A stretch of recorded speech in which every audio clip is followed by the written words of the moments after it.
There are three kinds of people: those that make things happen, those that watch things happen, and those who wonder what happened. I am a person that makes positive things happen, and I know that you are too. This is your time, and this is your turn. This is the decade for the doers.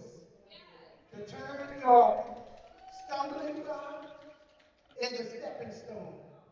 To turn your obstacle into an opportunity. And to turn your scholars into scholars. Dare to dream and then do it. It's your time to live your dreams, your goals, and your absolute and your aspiration. I am so fired up. I know some of you haven't achieved what you wanted to achieve. The first quarter, the second quarter, or the third quarter.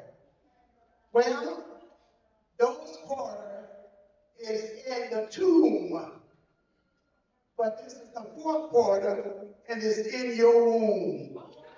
And you're, there's a bonus, and you only get this bonus of yours. And you are pregnant with possibility. Don't abort your dream, birth your dream. As I was thinking about the fourth quarter, I want to challenge each one of you because God has brought me from a mighty long way. This is the first day of the rest of your life. Yesterday is the casket. Tomorrow is a promissory note. But today you have cash in your hand. Spend it wisely. Because what I wanted to say about the fourth quarter, yesterday was a bonus day. And Dr. Wood decided to do a fourth day. And so what came up to my mind, that we want to follow God's order in the fourth quarter. Ooh, I think I said something. Follow God's order in the fourth quarter. I will follow God's order in the fourth quarter. We will follow God's order in the fourth quarter. Dare to dream and then do it. There's a book in you. There's a restaurant in you. This is your time. You know what I learned? That a setback is really a step back to prepare yourself to make a greater comeback. And when life knocks you down, always strive to land on your back. Because if you can look up, you can get up. There's a dream in you. And so I want to challenge you. There are four things I want to share with you. Number one is four principles that will help you to live your dreams, your goals, and your aspirations. And you want to do it now. And you know what I've learned, that all bonus of bonus, all amateur, all master was once a disaster. I think I said something. All master was once a disaster. So this is your time. So the first thing I want to say is the first principle is educate. That comes from the Latin word to lead and to draw out the best that is in you.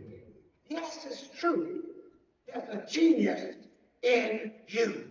And allow that genius to bud, to bloom, and to blossom into a bright and beautiful future. And then the second principle is inspiration. If there's ever been a time that people need to be encouraged to live their dream, to write that book, and to never give up, and to never give in, and to never give up, that time is now. And so, and the third principle is you're dealing with transformation. I don't care how many legs a caterpillar has. I don't care how fast it can run. It can never fly until it's turned into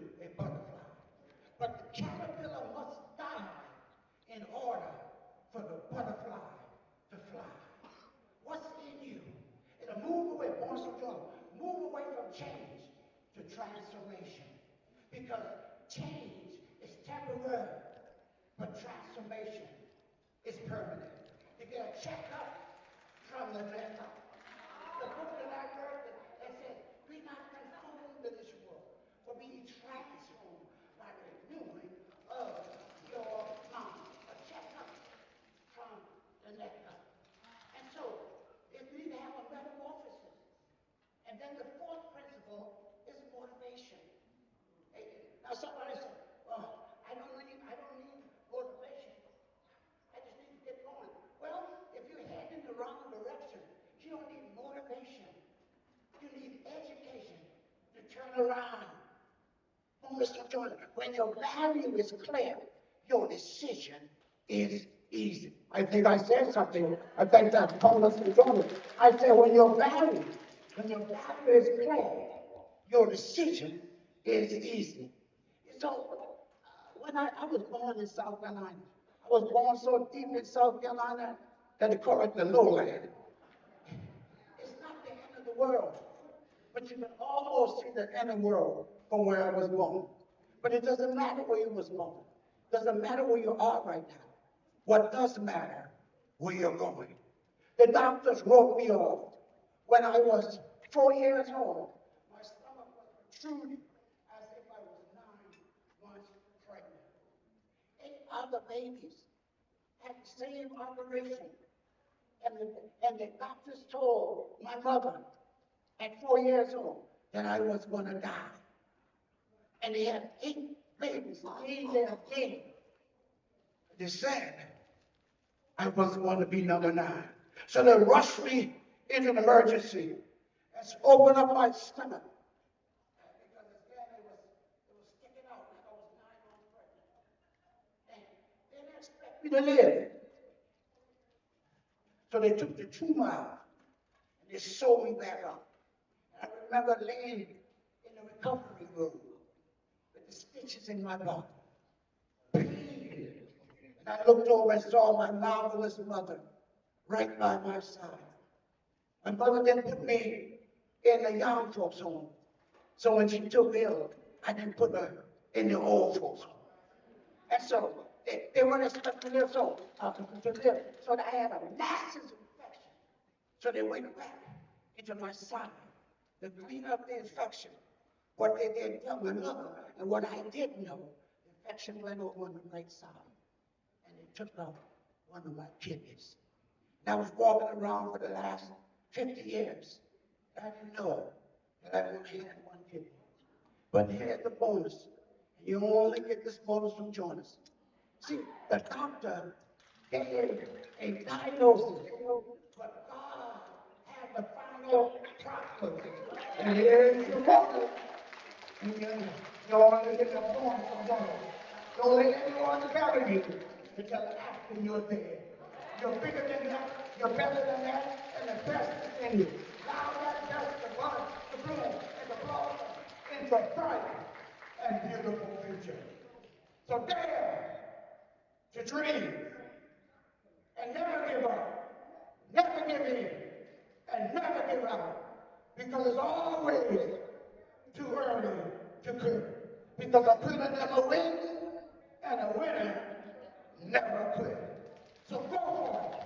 Go for it. You heard the thing said, 1 for the money, 2 for the show, 3 to get ready, 3 to get ready, hold it, 3 to get ready, I'm gonna write that book, 3 to get ready, I'm gonna open that business, 3 to get ready, I'm gonna do my dream, 3 to get ready, I just stop right there, 1 for the money, 2 for the show, 3 to get ready, time to go, time to go, time to go. With that being, Dr. Jonathan, with the bonus, I have a gift for all of you. Go to www.jonasbonus.com. Free gift. jonasbonus.com. I love you all with the love of the Lord. And since greatness is possible, excellent is not enough. Go for greatness. Go for greatness. Go for greatness. Go for greatness. Yes, yes, yes, yes, yes. Go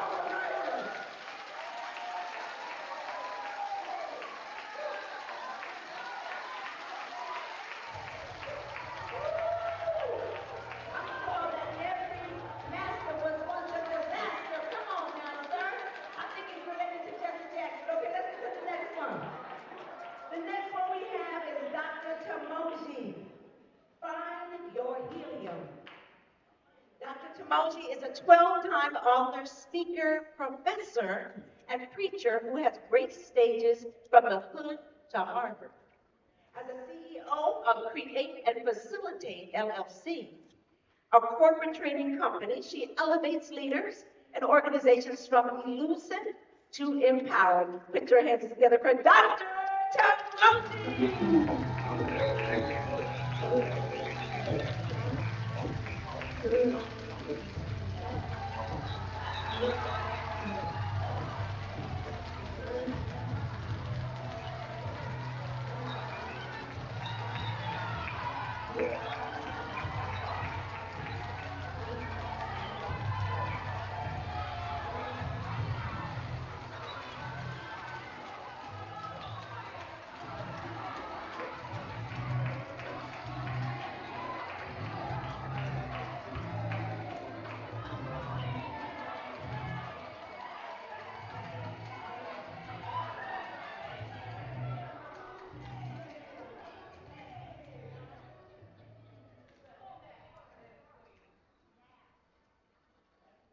Raise your right hand if you're busy. Raise your right hand if you're busy and leave it up there. Now, raise your left hand if you're so busy that sometimes you just feel spent, exasperated, just out of it. I want you to look around. We are sitting here with our hands up. We look like we are doing something illegal.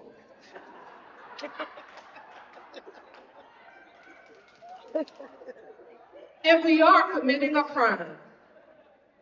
And that crime is against ourselves. When we find ourselves that busy, I have learned through these 50 plus years I've lived on this planet that emptiness masquerades itself as busy every single day. Because emptiness is not having nothing to do. Emptiness is having everything to do, but nothing's done. You know, you've washed the laundry, but it's not folded. You've cooked the dinner, but the dishes are not done. You have set the meeting, but there is no agenda. You fly out in the morning, but you are not packed. You're plenty busy, but empty. What you fill your life with matters. In the same regard that what you fill a balloon with matters. Would you fill a balloon with rocks? Let me tell you what rocks are. They are routine, ordinary crap keeping us stuck. That's what a rock is. And we fill our lives with rocks. And if you were to fill that balloon with rocks, will it be able to come into its natural, given, perfected, destined state? Never. But more importantly, if you fill that balloon with rocks, would it ever be able to elevate above all the obstacles that come along in the life that we live? So today we are going to find our helium, the things that fill us with our purpose, shape us into our destiny, and elevate us above all the obstacles. We're going to find our helium. The first thing I want to tell you is if you're going to find your helium, the thing that will fill, shape, and elevate you, the first thing that you're going to have to do, ladies and gentlemen, is you are going to have to hire the help that your mama didn't.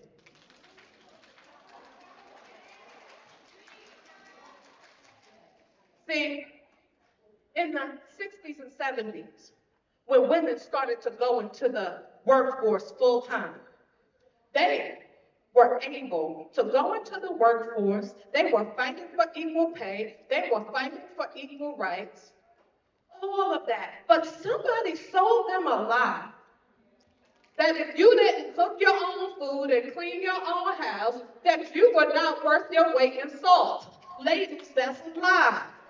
Gentlemen, that's a lie. There is not one man who only married his wife because she could cook and clean. Oh, hello, somebody. So when you hire the help that your mother didn't hire, you can find your healing. It's not as expensive as you think for somebody to come clean your house, your apartment, or your townhouse.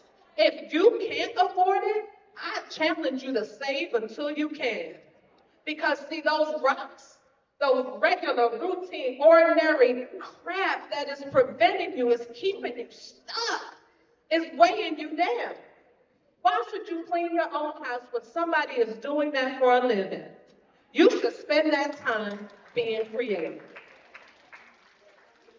The next thing I'm going to need you to do if you're going to find your healing is to say no and send your money. You want to know what I'm talking about? There is no reason that you are going to 3 events on your one day off. See, when you show up at your coworker's daughter's 16th birthday party, you're only showing up for your coworker. See, you're the mama's friend, you're not the daughter's friend. You send that daughter $100 and I guarantee she's gonna take it. So you need to learn to say no and send your money. Let your money speak and be present when you can. Why do you work so hard? But when you spend all day traveling from event to event to event to event, you have to get your head done and everything big, right? So you're doing all of that, spending money to go spend time when you should be at home creating. The third thing you need to do if you're going to find your healing is that if God rested, so should you. You need to rest radically if you're going to find your healing. I work in her, and we lost 2 female Black women college presidents within a month of each other. We are working ourselves to death, working our brilliance to death. We need some rest, and you need to rest radically. That means cut the phone off, stop taking the phone calls, get away, disconnect, and rest radically. And when you do those things, when you hire the help your mother didn't, okay? Raise your hand if you're going to do that when you leave here, amen? If you're going to say no and send your money, Cash App, Zelle, Venmo, Apple Pay, whatever, if you still write checks, you can mail that in the mail too. But you need to say no and send your money, and then you need to rest radically. Because in doing those 3 things, you will have time to do the things that will fill you with your purpose, that will shape you into your destiny, and that will elevate you above the obstacles. Because let me tell you something, on the bottom, everybody can be on the bottom, right? If you don't elevate above that, you're spending your time and your energy doing things that everyday, ordinary, common people do, and you're extraordinary. So when you leave here today, find your helium, and I'll see you at the top.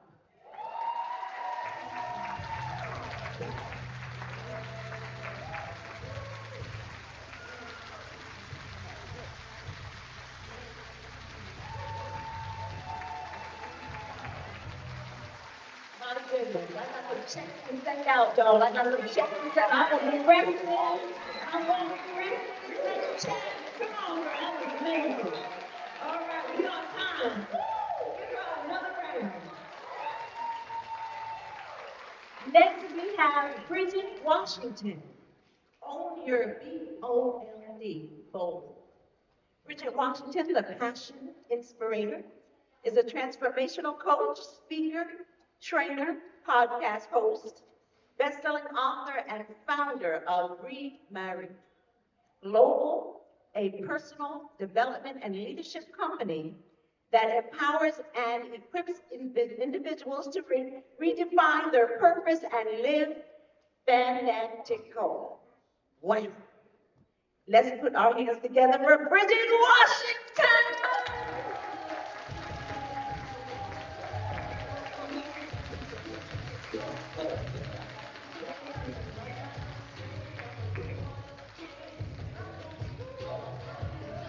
Unstoppable. You are unstoppable. Hey everyone, good morning, good morning, good morning. Everybody's looking so lovely this morning. Everybody's looking so vibrant. And everybody is here for a particular purpose. I thank God for all of you. I thank God for the giftings that are in you, the callings that are in you. And I am excited about what you're going to do in this season in your life. But first of all, I want to talk to you about owning your bold. Now, bold in layman's terms means the ability to be courageous, to take risks, and to be confident. How many of you would say that you are bold in that specific terminology?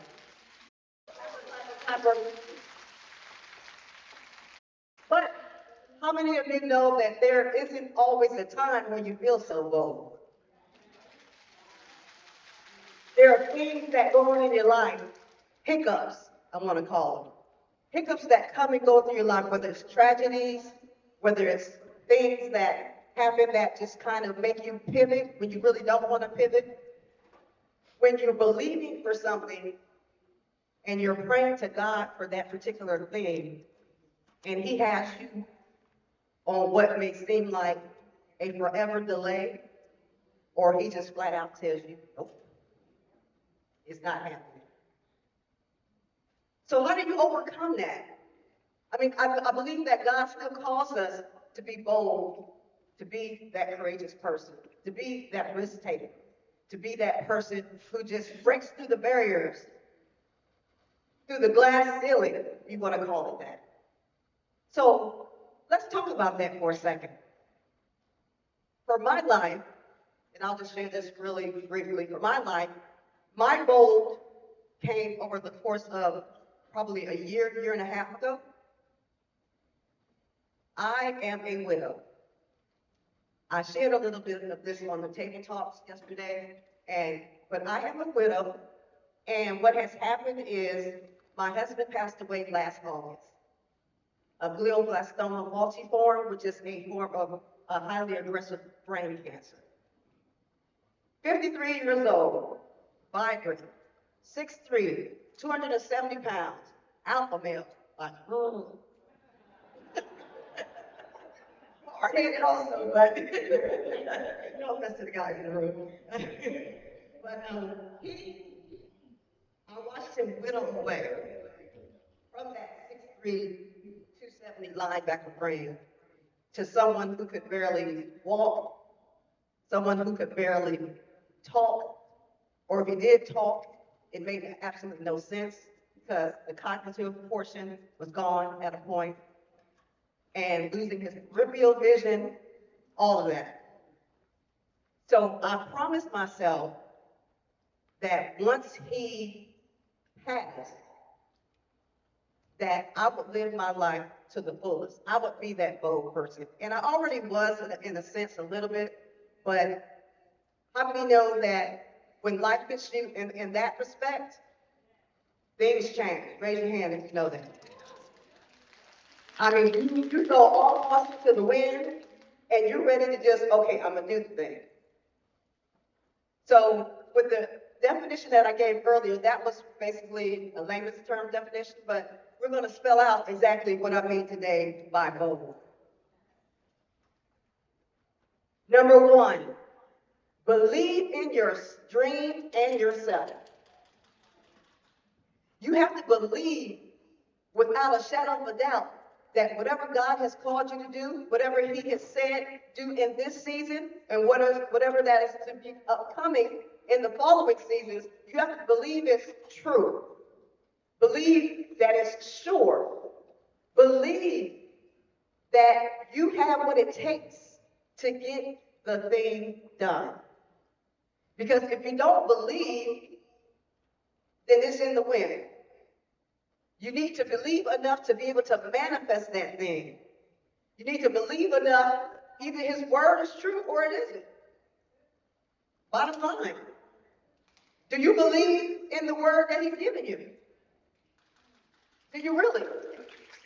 Absolutely. Do you believe in who you are or who He's birthing on this earth to be? Because it's one thing to have a dream, but if you don't believe in the assurance that's within you, then that dream is going to bye-bye as well. So believe in the dream and in yourself.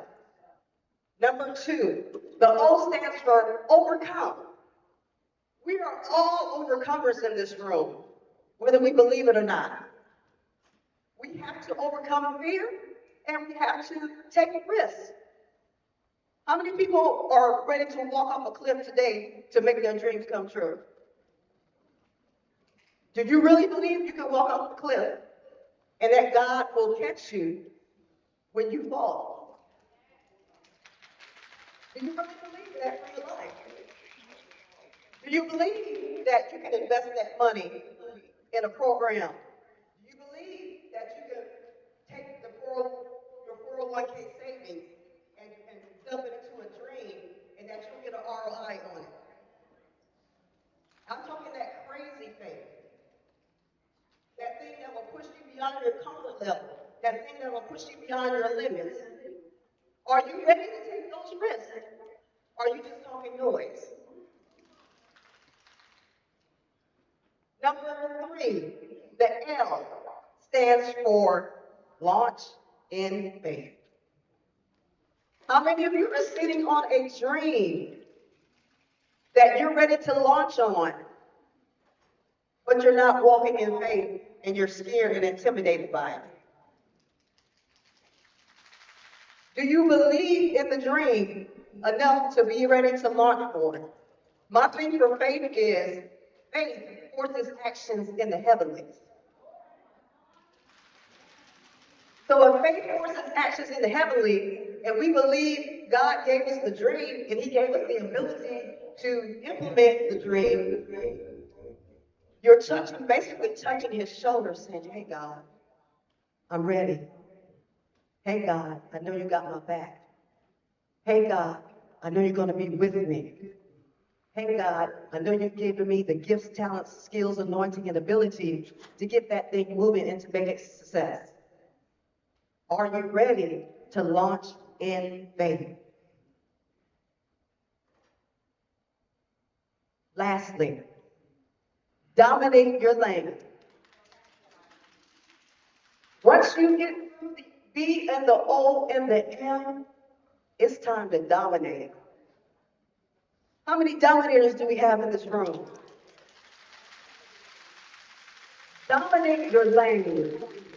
Be the expert of your craft. Whatever it takes for that, whether it means going to school, a program, listening to the downloads that God has given you to implement the cause, whatever that thing is, dominate it. Be bold in it, walk in it. I want you guys to do something for me. I want the left side of the room, your right, to stand up and say bold. Own. I want the middle to say your, and I want this side to say bold. 1, 2, 3.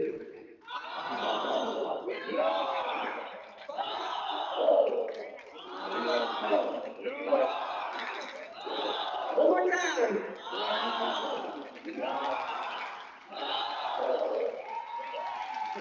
you all today, and I thank you for the opportunity. I want you guys to go out on your own, be courageous, be that person that God has called you to be.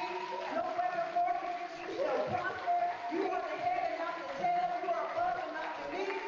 There is a royalty waiting for you. There is a crown waiting for you to be successful, to be the thing that He has called you to do. And we can't wait to see what happens in your future. Thank you.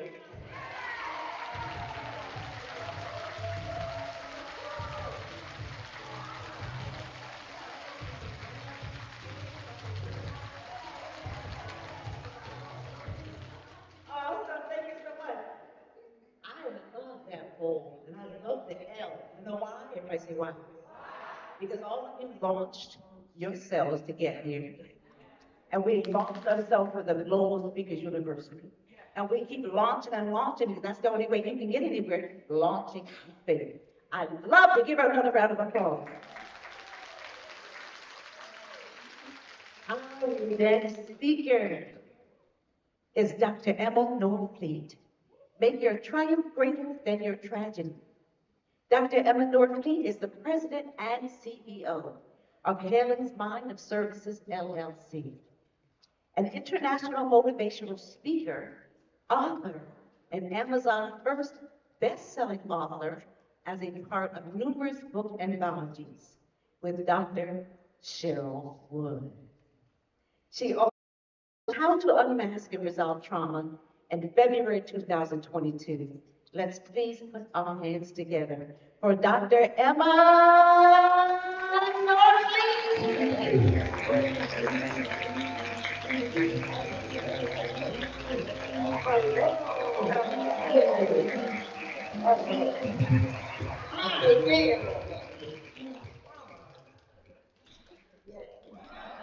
Hi. Let me do that one more time. I am. Pass. Now, why am I going to pass wrong? How to make a triumph much greater than the tragedy? Glad you asked. I'm going to tell you so. Well, first of all, I want to let you all know that trauma is a life-threatening, disturbing, stressing experience. It can be or direct. Indirect means it's happening, your direct observation.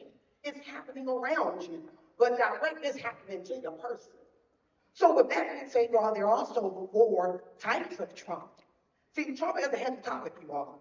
It can be sexual, physical, environmental, and what? Emotional. Emotional is the one that scientists like myself, we've not paid enough attention to the emotional trauma and devastation that happens to people world.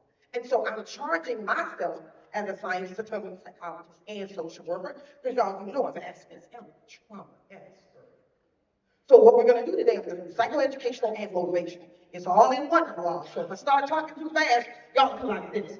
Now, I want you all to know that there are 10 prevalent symptoms related to trauma. These are the ones that's most prevalent to you all, and I want you to write them down because I'm going to go fast.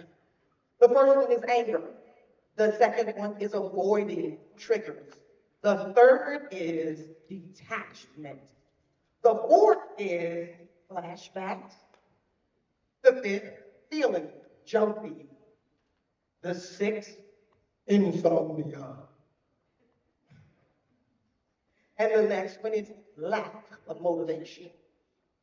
And then we have memory loss. And we also have nightmares. And then that dreaded one because we don't know what to do because the trauma has just gut punched you, as my wonderful coach tells us on a regular basis. You won't get gut punched in life. And you will choose a maladaptive way sometimes to deal with that trauma, and that's with substance addiction. So now we're talking dual diagnosis. We already have the PTSD, and then we try to deal with the PTSD with the substance abuse. So now you just have dual diagnosis. And once a dual diagnosis happens to all to a person that has PTSD and has not yet to resolve their trauma, that becomes the priority because that becomes a physiological in addition to your emotional piece that's happening. So I don't go anywhere, you all, without the power of three and me. And the power of three is the Father, the Son, and the Holy Ghost. So our creator, my triumph, much greater than the tragedy. I'm telling you all, there's three things you need to do. This is the roadmap, you all, to your success to do that. I want you to get a mirror, you all, because the one thing that's most difficult to do is to lie to yourself. You can't lie to yourself. You can lie to everybody else, you all. But this mirror, and get close, you all, up close and personal. And you stand in that mirror and you ask yourself this question. Am I living my best life? And you got to answer it intrinsically and true, you all, because if you don't answer it intrinsically and true, the trauma keeps coming for you and you and you and you and you. So you have to, in that moment of, and I challenge people at the tabletop yesterday, my challenge is for you all to go back in your home, open up that conversation about trauma. It's heavy. But as Paul Jung said, I don't look like what I've been through. All of that kind of stuff that she said earlier, that was great. But it wasn't always like that, you all. There was once upon a time I was running through the woods with bullets going over my head. And I had to be dragged to safety by an older brother. And then living my best life in 2021. Yes, asked Miss Emma, the trauma expert, had a heart attack, sure did. Then had to have a life-saving procedure to save my life. Well, what did I tell you all earlier? The power of three and just me, that's all it took. And so I stand before you today, you all, to say, make your triumph much greater than your tragedy. Now, that first golden nugget that I gave you about standing in that mirror and asking yourself that question, am I living my best life? Now, if the answer is yes, the next golden nugget, you got to learn to reflect, reject, and reset your mind. I'm going to say that one again. If your answer is yes to the man or woman in the mirror, I need you to then reflect, recheck, and reset your mind. Well, as this Emma, the trauma expert, how are you going to tell me to reflect, reject, and reset? Don't tell me how. Well, I'm going to tell you. There are 4 evidence-based psychotherapies, you all, that exist. And those are the ones that if you decide that you're not living your best life, and you reflect, reject, and you reset and decide, I want help. These are the 4. Write these down, you all, because I don't have time to tell you what each of them are, but I want to raise your awareness so that you at least have the language in terms of what you're going to be asking for from a mental health professional. Now, the tabletop people laughed at me yesterday, but I'm going to tell y'all the same thing.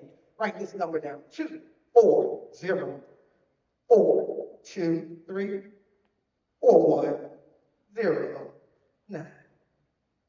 If a mental health professional has a problem with you asking them about the type of therapies that they have perfected, because trauma is heavy, I told you all earlier.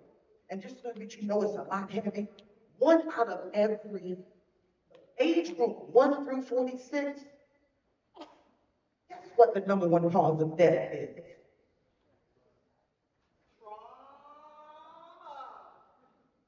Yeah. You see that big gap? 1 through 46. The #1 cause, trauma of death is trauma. And so you all, I want you to make sure that as you decide to take that journey after you've reflected, rejected, and reset your mind, remember these 4 evidence-based psychotherapy. What does evidence-based have to do with anything? Ask Ms. I'm glad you asked. I will let you know. Evidence-based means tried and proven. It means you have a better chance to get help, you all. Now, the first one is cognitive processing therapy, you all. The second one is I, movement desensitization reprocessing. The third one is prolonged exposure. And prolonged exposure. And the fourth, you all, is trauma-focused cognitive behavioral therapy.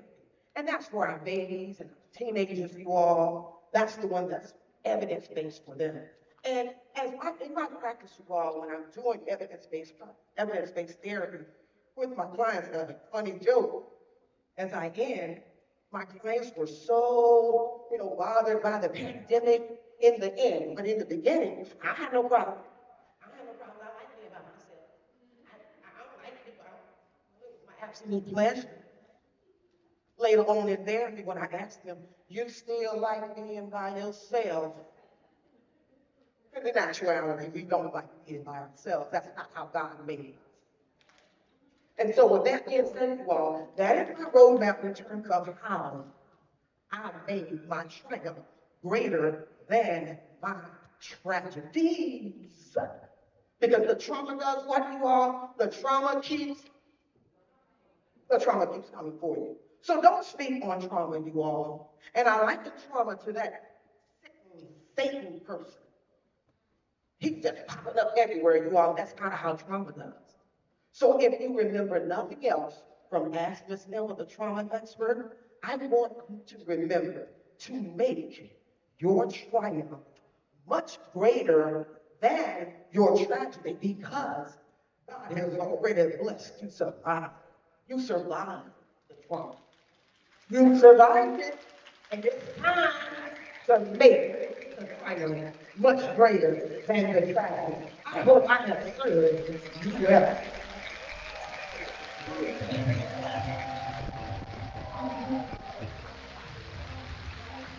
Thank you. My goodness. She needs a column in one of these papers called Ask Emma.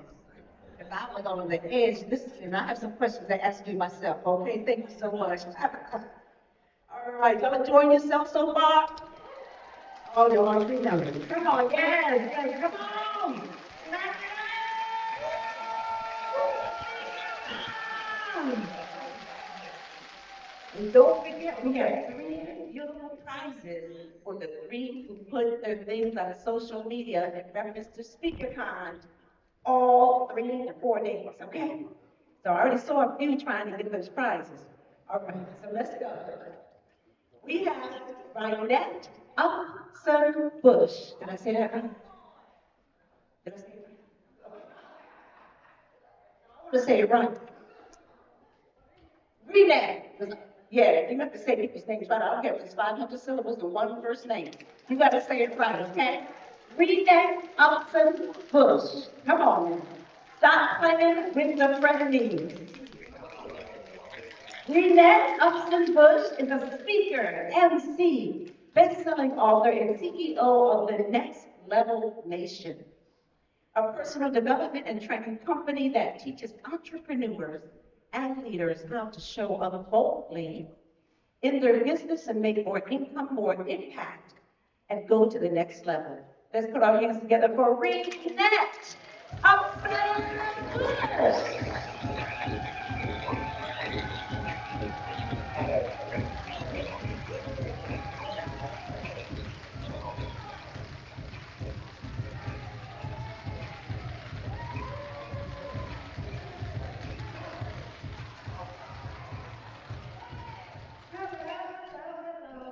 It's Renette Upson Bush, and I'm so excited to be here today.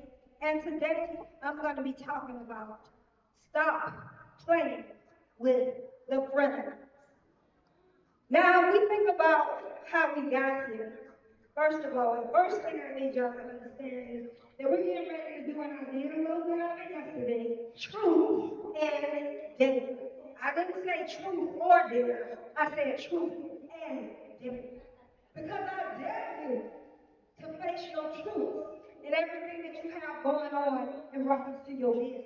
Because if you can't face and embrace what you got going on, how do you expect to get when you came here on your way, there are some people that might have been in a struggle to get here. Maybe your money was funny. Maybe your change was strange. Maybe you got into an argument with your spouse before you left or your significant other. But it was a real struggle to get here. Anybody that had a struggle trying to get here? They went through some things? Okay. All right. But guess what? You showed up, right? Okay. The next one is, as we try to launch the speaking business, the business or whatever, sometimes you go through a lot. You feel tired. You feel frustrated. You feel disappointed. And you go back and forth and you wonder to yourself, should I really be doing this? Anybody ever felt like that? Raise your hand. Raise your hand. And guess what? Through all of that, guess what you did? You showed up. So I need you to give yourself a hand clap because you showed up. Because a lot of people, when they have these struggles and they go through things, guess what they do? They quit. But you chose to show up so you could go. But when you decide, I have a dream, a goal, and a vision that I need to execute, and you make that declaration, you decree, declare, and decide, guess what? The devil heard you, and all hell gonna start to break loose. That's what happens. Y'all know about that, right? And so that's when the frenemies try to come and play with you. Okay? And I'm telling you today, don't play with the frenemies. Now y'all might be saying, well, what frenemies? I'm gonna tell you because y'all playing with them. I know I've been playing with them sometimes. Isolation.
became the model preschool of the year. And within 14 months was $1 million business. But what if I had kept playing with those friends? I decided you can't play with them, play with me.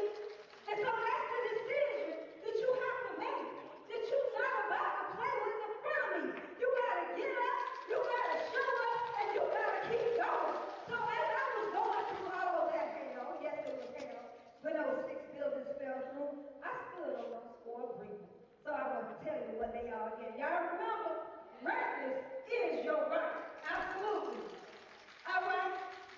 And you are necessary. Next is in me. It's in me. And the last one is show up. Because you got to show up in order to go up. It's gonna be things that always come up, things that's always gonna try to stop you. But when you understand who you are and whose you are, you don't play with those frenemies. You stand on God's word. You do what He said, and you get ready to walk it out. Because you have greatness in you. I want y'all to stand up right now. Let's walk it out. Let's go. Let's go.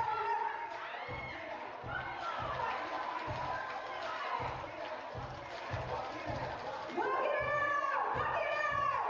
Walk it out. Walk it out. Walk it out.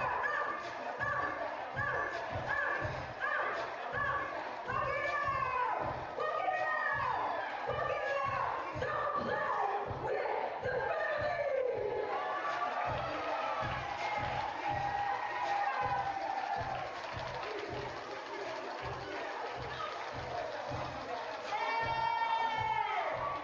Keep walking it out now.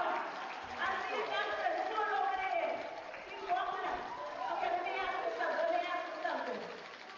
Miss Renee, when you walk Orlando Magic cheerleader one time, because you was walking it out, girl. Come on, get up here one more time. Come on. Woo!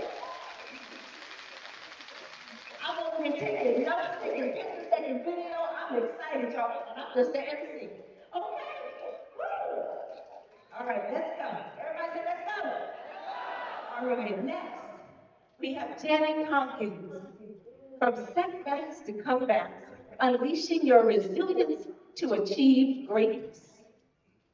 Janet Tompkins, also known as the cash flow diva, is a real estate investor, developer, coach, lender, best-selling author, speaker, philanthropist. She teaches men, women, and children how to build a successful real estate rental empire. Let's get it together, y'all. Janet!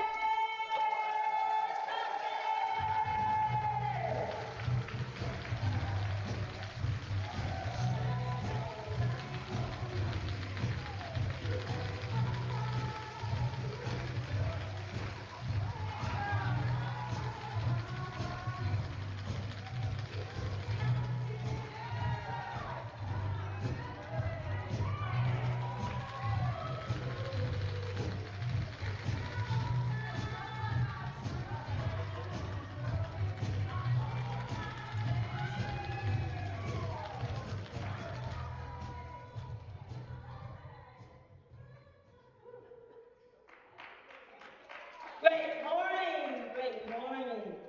This is the day the Lord has made, and we shall rejoice and be glad in it.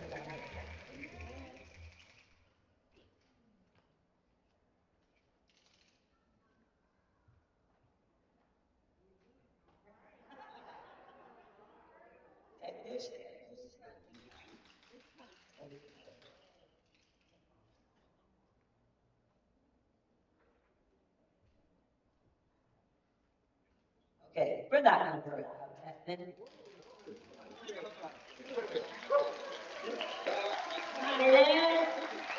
next time you come back, so deeper. And yes, I got no in my sleep. I'm also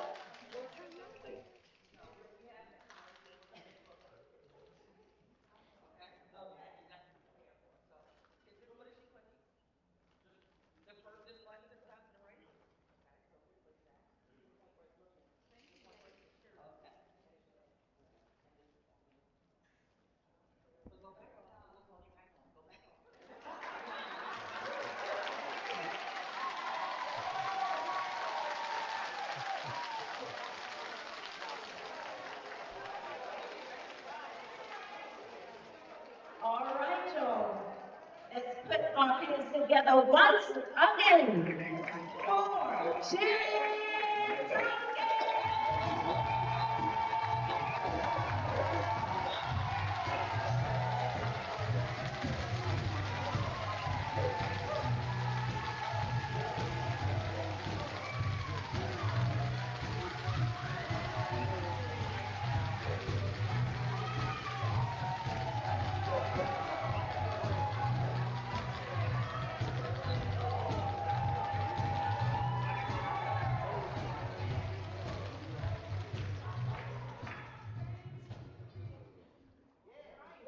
Great morning, great morning.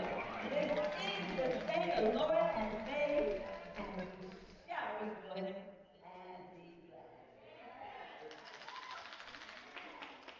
I am Janet Dodgins, the last Lord Jesus.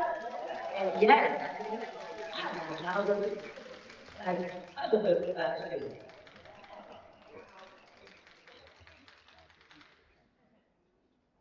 I am a servant and a child of God. Mother of three, married 43 years to my husband and business partner. Somebody say resilient.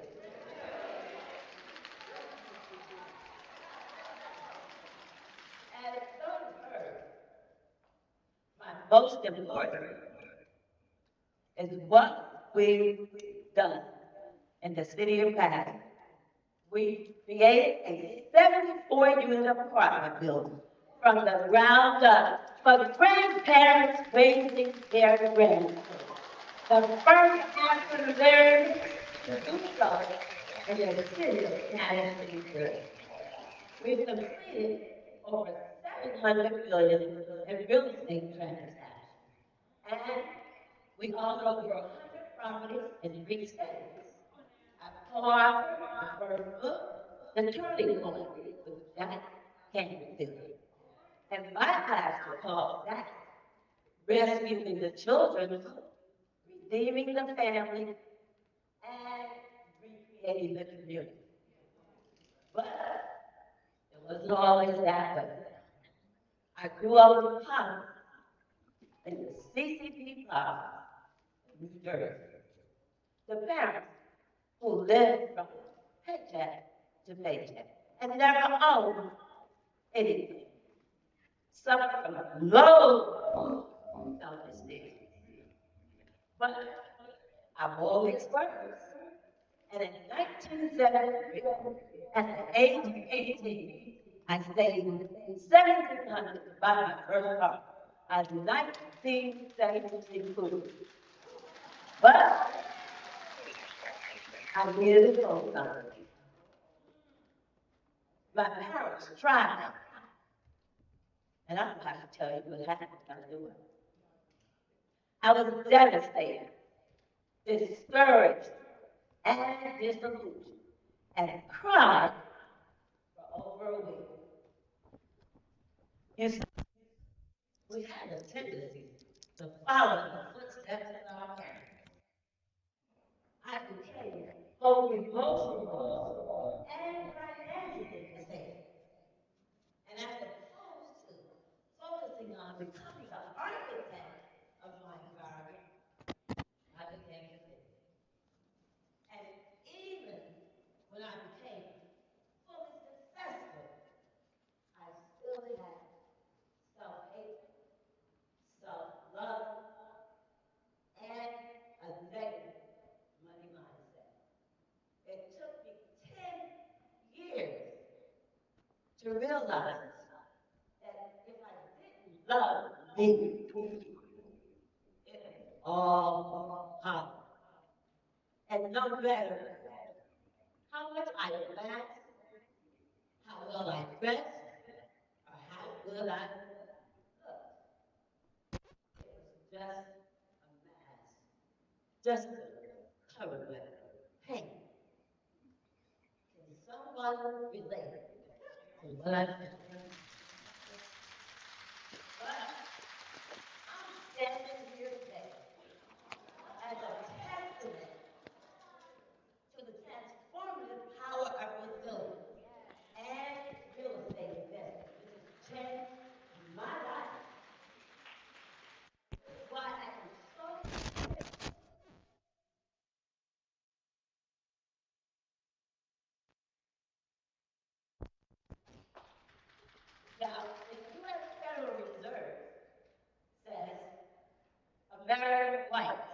hold 84% of the U.S. wealth. Blacks hold only 4% of the U.S. wealth. My question to you is, how many of you think you have to have a lot of money or to be rich to invest or just to invest in real estate? Raise your hand. I'm here to tell you that you don't have to be rich or you don't have to have a lot of money. However, you do have to have the right mindset, knowledge, resources, guidance, and yes, gratitude. My two very important goals for you this afternoon is for you to realize, remember and never forget, as I've just stated, you don't have to have a lot of money to invest in real estate. And number two, everyone should own at least one house to live in and one rental property. Everyone should own. We should be concerned about what we heard about wealth for African Americans. I'm concerned. We should be able to take care of our own. And you cannot save your way to wealth. You must invest. Okay? So I have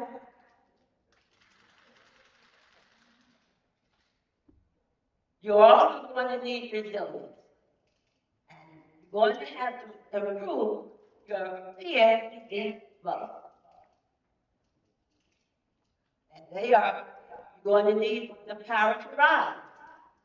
You're going to need the strength to keep moving on. You're going to need the courage to face the many challenges that will come your way. They will come. You're going to need the determination to keep pushing on, even when things go wrong. And one of our laboratories was two of our sons. So let's learn, make your haters your motivators.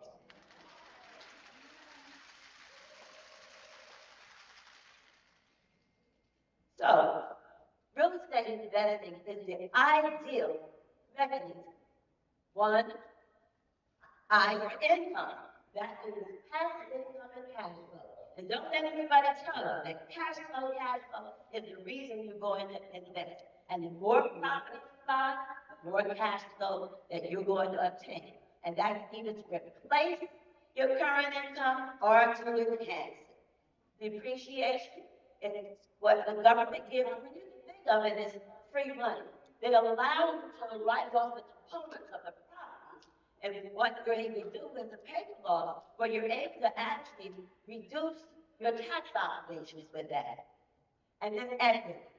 Equity is the difference between what you own on the property and the current value of the property. And you can monetize that. You can refinance debts and take cash out with that. Appreciation is when the property increases in value. I bought some properties that were $13,000. Those properties are now worth $150,000. My first home was $90,000. I sold it for $415,000. And guess what? Don't worry about the interest rate. Because in 1987, when we bought our first house, it was 9% interest at that time. So there's always opportunity, and there's opportunity now. Don't let anybody fool you. Leverage.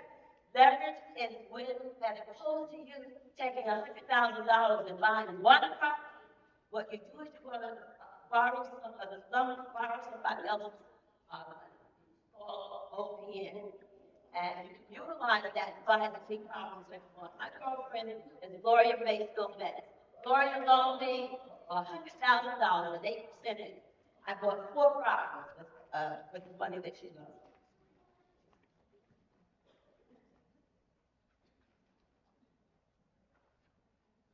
Five ways to invest with little or no money. DPA, that's down payment assistance, which is how we got our first property in 1987. And there are down payment assistance programs in every area. There's the VA or USDA loans, 0%. You can use that over and over and over again. Self-finance. What we're doing is we're financing somebody in Alabama right now, taking fee the mortgages. And then hard money is private money, which is what I am. I'm a hard money and private money lender. I loan either 75% or 100% purchase price. HELOC. If you have a primary residence, then of course you can get a home equity line of credit. Only on your primary property, not on anything else. What I want you to know is, first of all, you are resilient beyond measure. You can do it. That's what I said. This is your birthday. And if you want to know more about me, go to cashbeliever.com.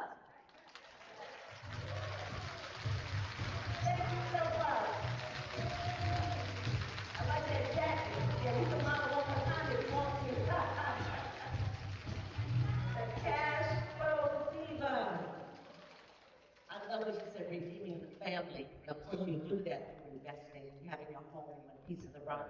So thank you. Give her one more round of applause. Come on. The best of the world, hey. Our next speaker is Terry Donaldson. Count it all joy. Terry Donaldson is an international transformational speaker, author, coach, co-founder of Extreme Hip Hop, business strategist, and CEO of the Purpose Chasing Company, which develops and guides entrepreneurs to find their purpose and turn that purpose into profitable business. Put your hands together for Terry Donaldson.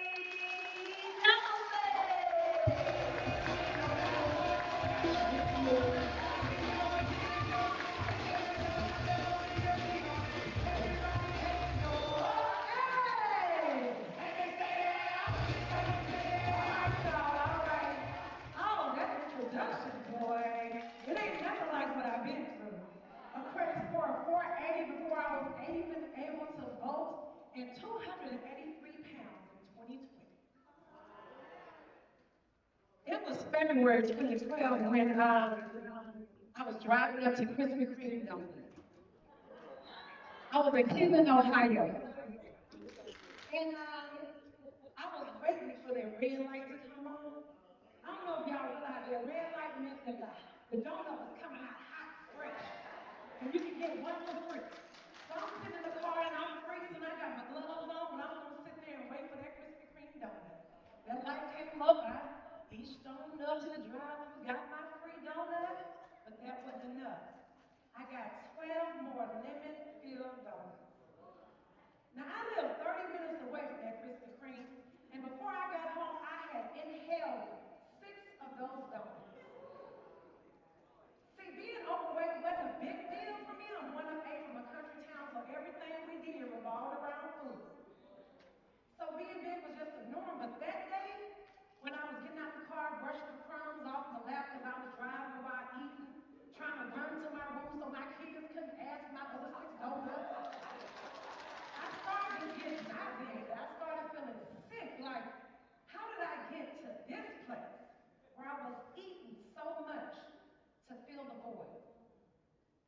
See, depression is a sneaky disease, and it comes in many different forms. And in 2012, I didn't even realize I was depressed. How could I be depressed? I was busy. I was busy being a good mom. I was busy being a good wife. I was busy being a good church lady. I was busy being a good employee. I was busy and depressed. Because I was living a life based on somebody else's expectations of what I should have been doing. I was living on the other side of my purpose. So when I started to realize that, see, my mama said, to be successful, you're supposed to go to school, get good grades, then you find a man, then you get some kids, then you get a good job, and then you be happy. And that's the plan, and I did that to a T.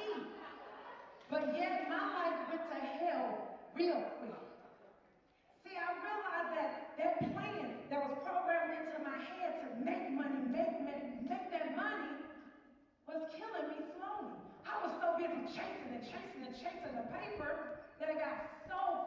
ready for my actual purpose. So when people, I tell that story and they like, but how did you get from 283 pounds to this? I smile and I tell them, I count it all joy. I started with my mindset. And I know y'all saying that's cute. That whole mindset thing, that's cute. It's catchy. But I'm in the storm right now, too. And I need you to give me some right now tips on how to come up out of it. I got you. I don't got a lot of time. So I'm going to give you 3 quick points that I did to come out of my depressive state. It wasn't easy, so if you got a pen, real quick, write challenge. CHALLENG.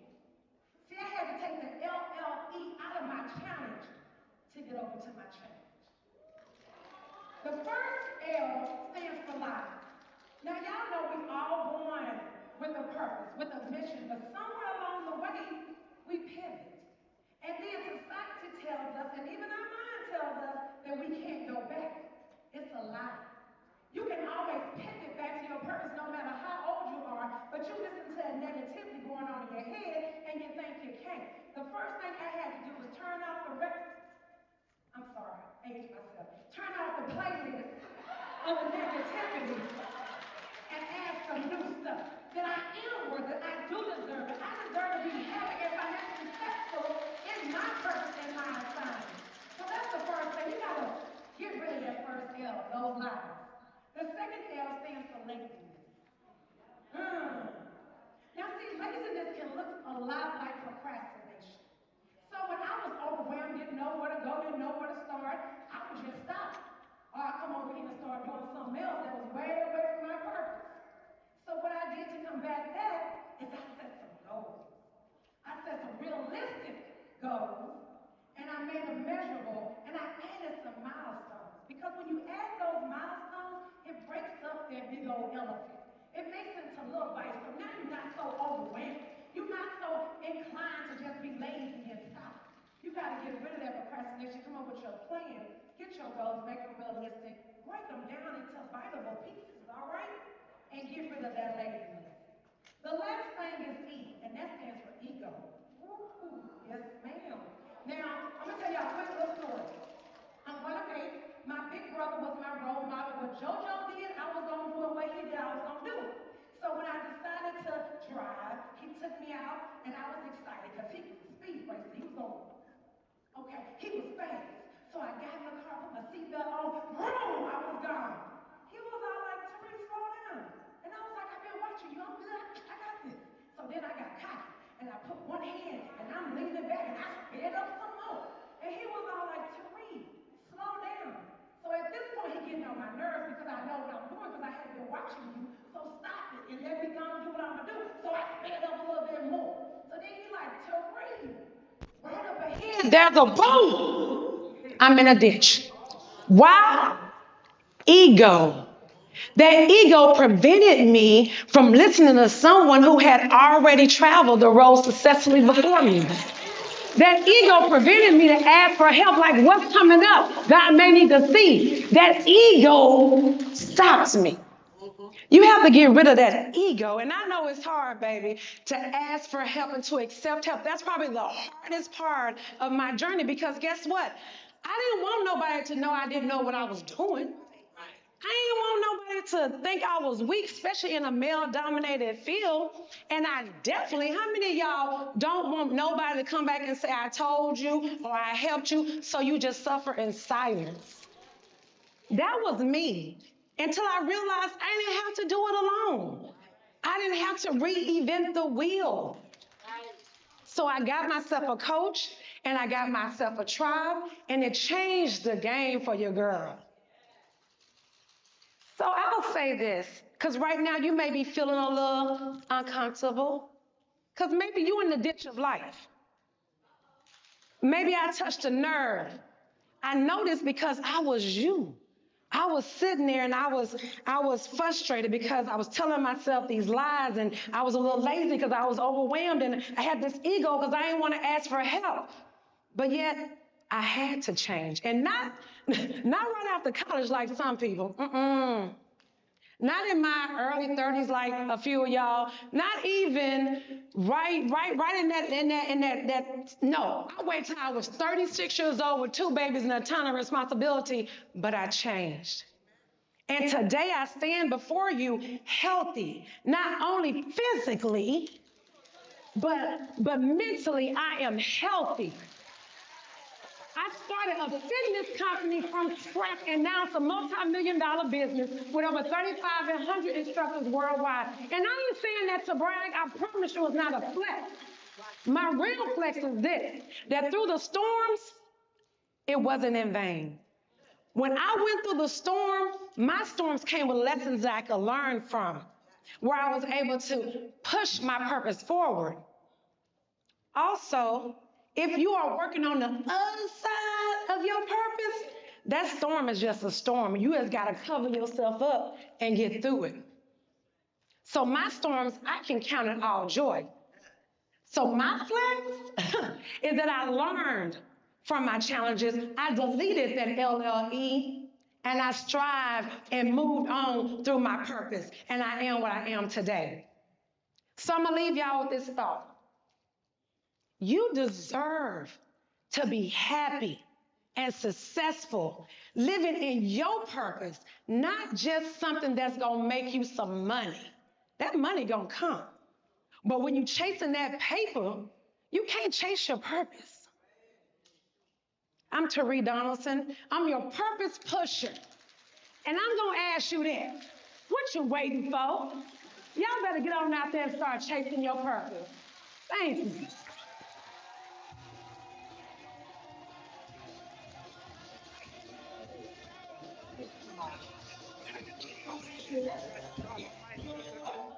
Great job. Great job.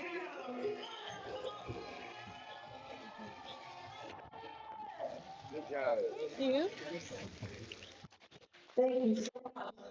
I don't want to increase, but you look fabulous. All right, let's keep this moment. Everybody say that's good.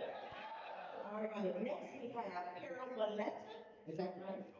Valletta? Yes. All right, make sure. Okay. So, Power Source, 5 burning questions to ignite your impact.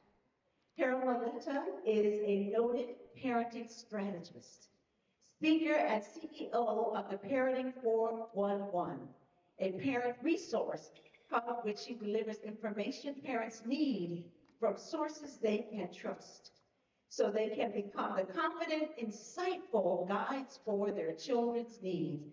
I need you in my life. Let's put our hands together.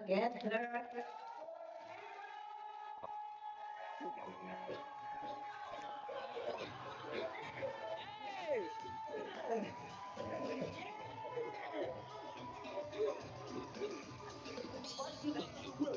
you. Hey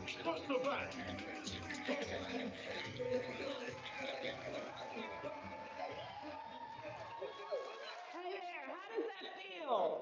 How does it feel to be in a room where you have energy that makes you feel unstoppable, invincible?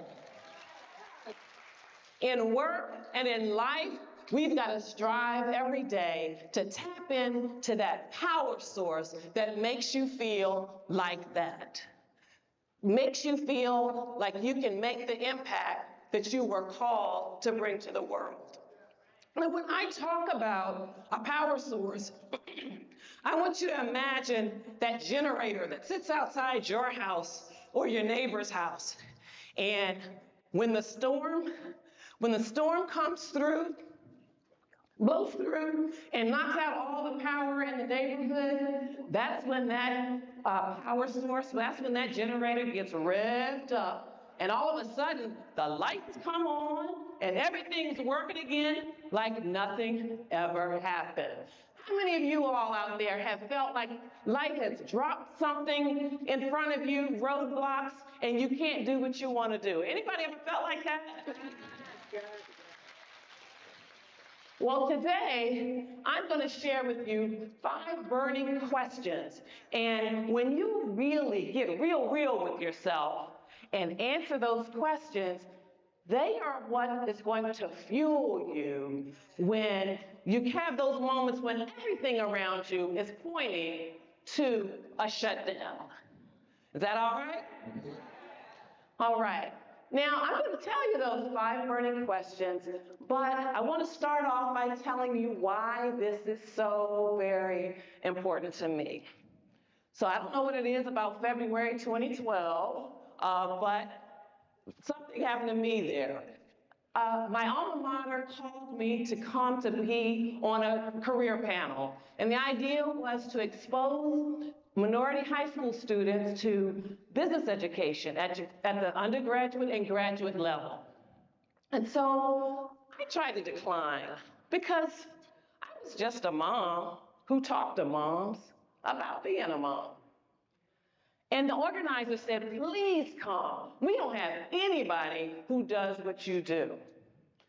So for those of you who know me, you might wonder, why was she hesitating? Well, the thing is, my twin boys were about 12 years old at that time. But in my mind and in my heart, it was like it was just yesterday that I was barely keeping my head above water, helping my then toddler son, Matt, overcome his pervasive developmental delays. And then in the midst of that, God spoke to me in a dream and told me that everything that I was going to be learning from the therapists and the educators that worked with him, so that I could teach other parents and give them tools. So reluctantly, I did go ahead and start that parent education company, but still in a lot of spaces, I just felt like I was still just a mom. So reluctantly, I went to the career panel, and I get there, and we've got Wall Street attorneys, World Bank officials, a Hollywood entertainment attorney, and one of the Real Housewives reality stars. I really thought I was in the wrong place, but we went ahead, we talked to the students and shared our career journeys, and afterwards they could come up and speak to us individually.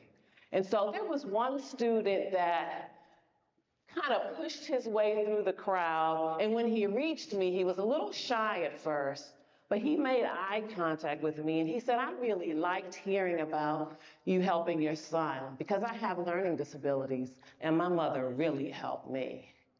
And in that moment, when we locked eyes, I could see the love and the promise and the hope that his mother had poured into him. And in that moment, I knew that no mother is just a mom, and that mother's work is present on every stage. So if you were ever tempted to feel like you're just a mom, just a dad, or just anything, I want you to ask yourself these 5 burning questions. You all ready to hear them? Say ready. All right. Number 1, what's important now? Hall of Fame football coach Lou Holtz came to my job once and he spoke to us and he said, everybody always wants to know my formula for being this winning coach. He said, you've got to literally be concerned with the W-I-N. What's important now? In fact, he asked his football players to ask themselves that question 35 times a day. Because the fact is, there are concerns, worries, and interests that are always swirling around every day, vying for our attention. But what we've got to do is prioritize them in terms of urgency, importance, and impact in your life. Okay, next, what do you have in the house? That reminds me of the question that the prophet Elisha asked the woman, the widow in the Bible, and she did not have enough money to pay her late husband's debts. She said, all I have is this small jar of oil.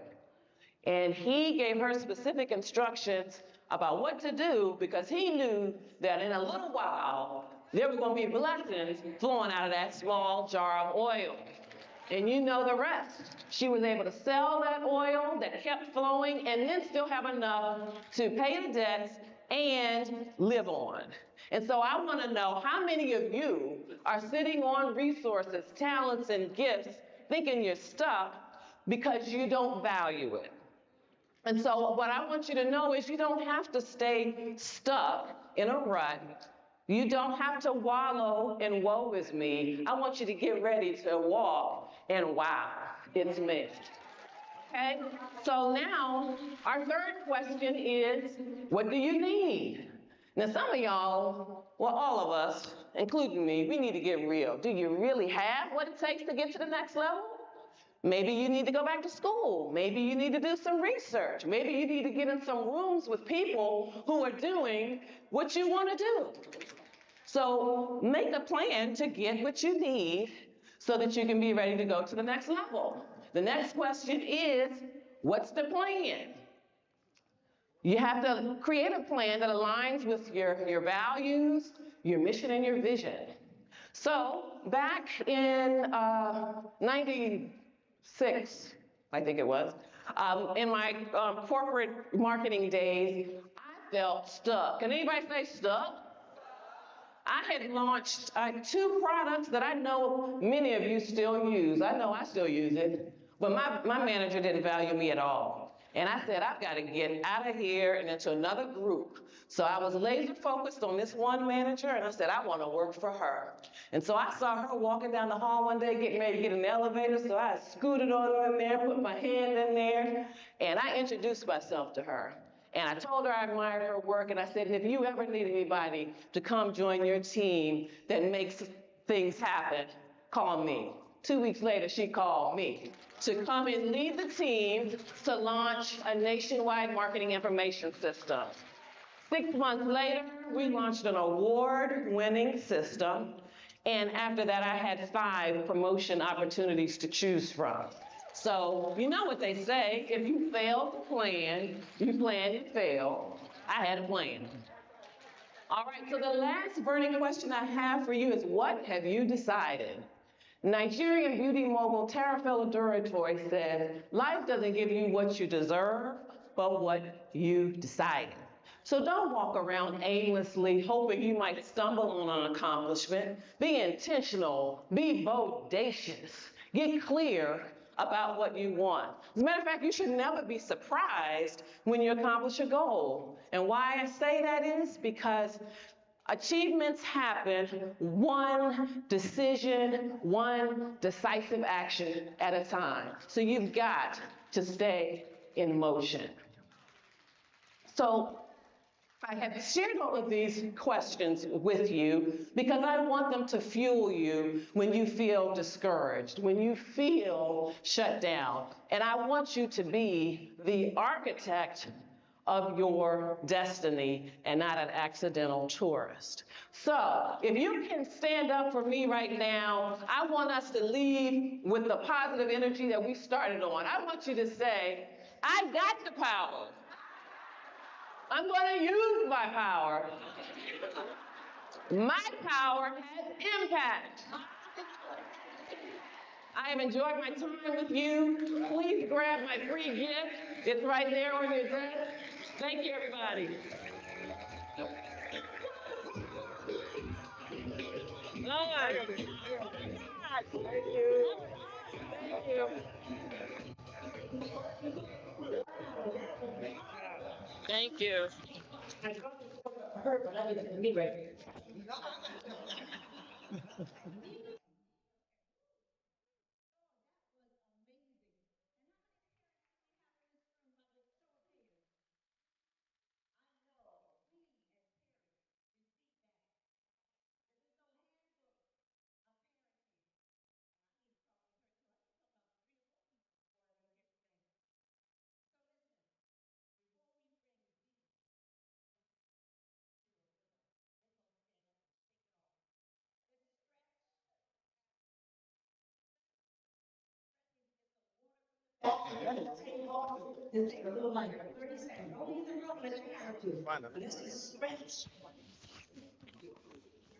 Yes, I heard going on, so get it all out, okay? Go on down like a good cocktail.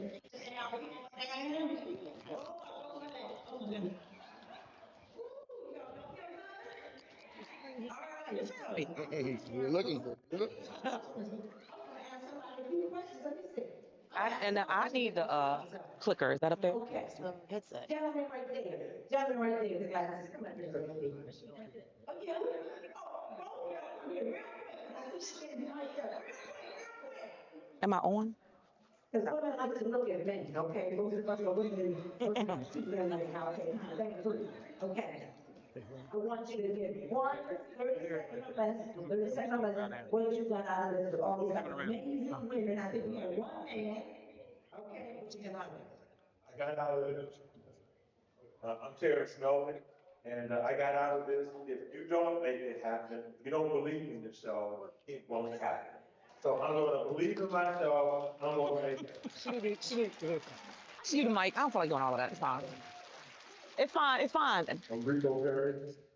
What I Thank you. got out of this is stand. No, don't run. It's fine. I'll use this. It's fine. Win. I love to win. And Who was that? so motivational. I love your presentation. It was Who? beautiful. It was strong. Who's? And so, I enjoyed it. Who, Dr. Sanofi? All right, am I on? How do I know? How do I make sure I'm on? Our queen speaker Khan up. We have a video presentation for you.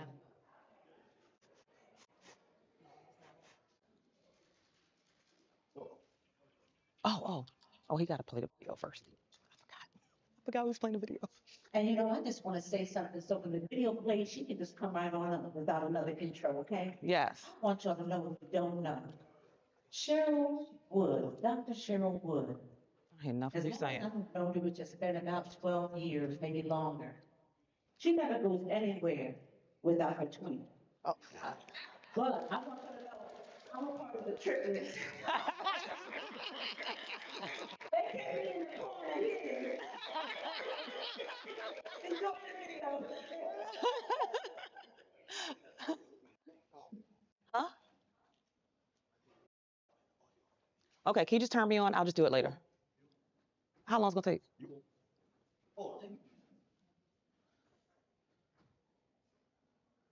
He's talking.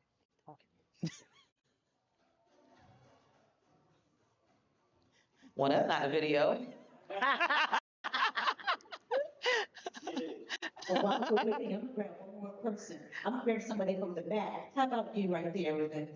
I'm in the new short hair club, so come on up here with short hair. Hurry up now, hurry up. When this video starts, we done. When I first came in from my home, I bumped into, I think your name is Sheldon Pata, right? So I just wanted to give some energy back to you that you gave to me coming in there. So just tell them what you got out of this so far and why you're here. Oh my God. Michelle Hawkins, good morning. Oh, that's Michelle Hawkins. Okay. I'm so ready to take my entire life back. Yes. I have been fighting these demons and the inside of me for I can't even. Yeah, I'm gone. And so and I am now embracing maybe.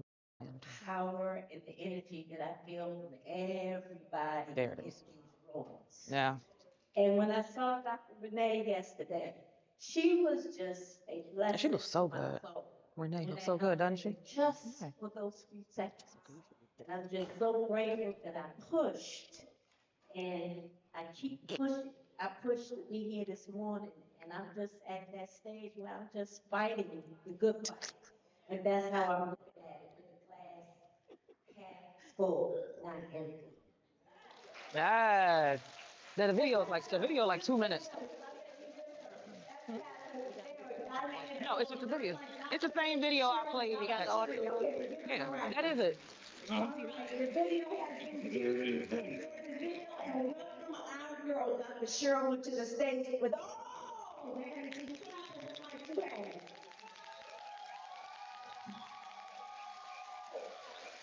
Uh-oh, ain't no sound.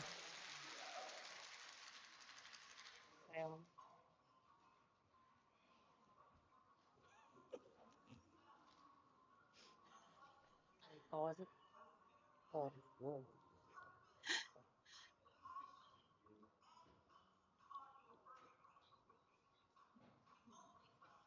This is a live production. This is what happens. And you just gotta keep your cool, y'all. Don't let it crack you. Good. Just wait patiently.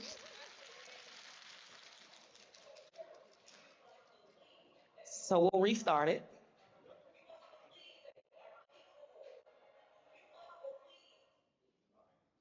And we'll make sure we have the max volume.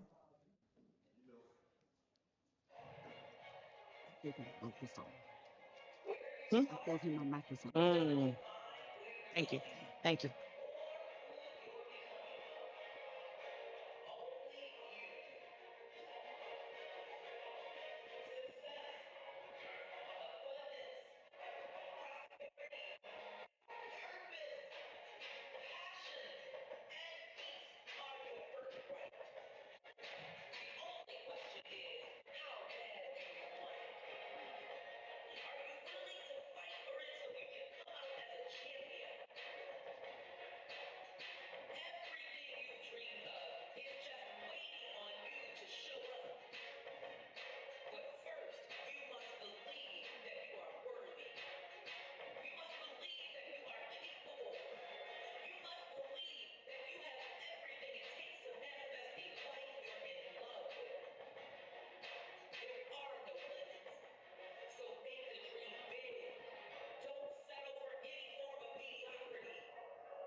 So much.